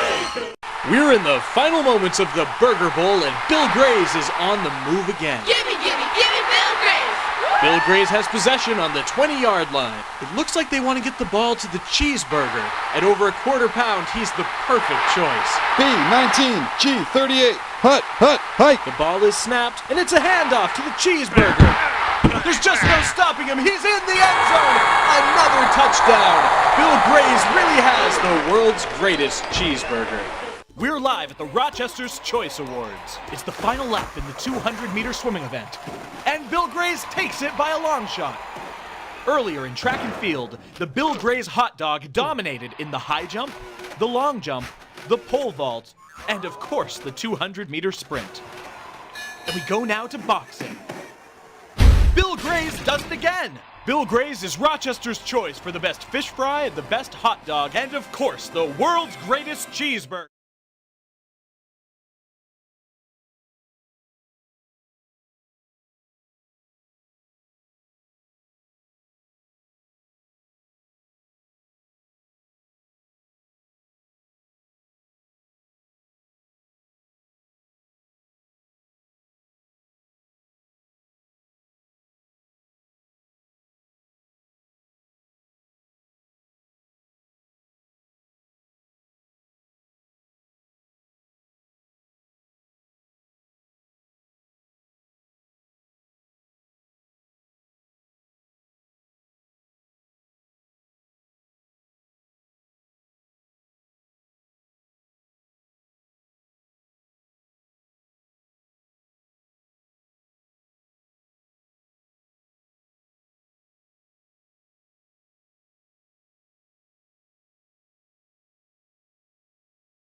With Danger and Battaglia on the Sports Leader, 95.7 FM and AM 950 The Fan, Rochester. Do you think at some point Sean McDermott pulls Matt Collins aside and says, hey, it's cute and all, but like I see a lot of guys now around the team not wearing shoes, and I'm kind of nervous about what the bottom of their feet are going to look like here as practices kind of continue day in and day out at St. John Fisher University? It's the first time somebody steps on a pebble the wrong way or a piece of broken glass or something, then the fun will end here. We're not too far removed from the Antonio Brown fiasco, right? We all remember what that was. Well, that was different, though. Different. That was self-imposed, for sure, yeah. but accidents can certainly happen. But Matt Collins continues to kind of be the camp darling and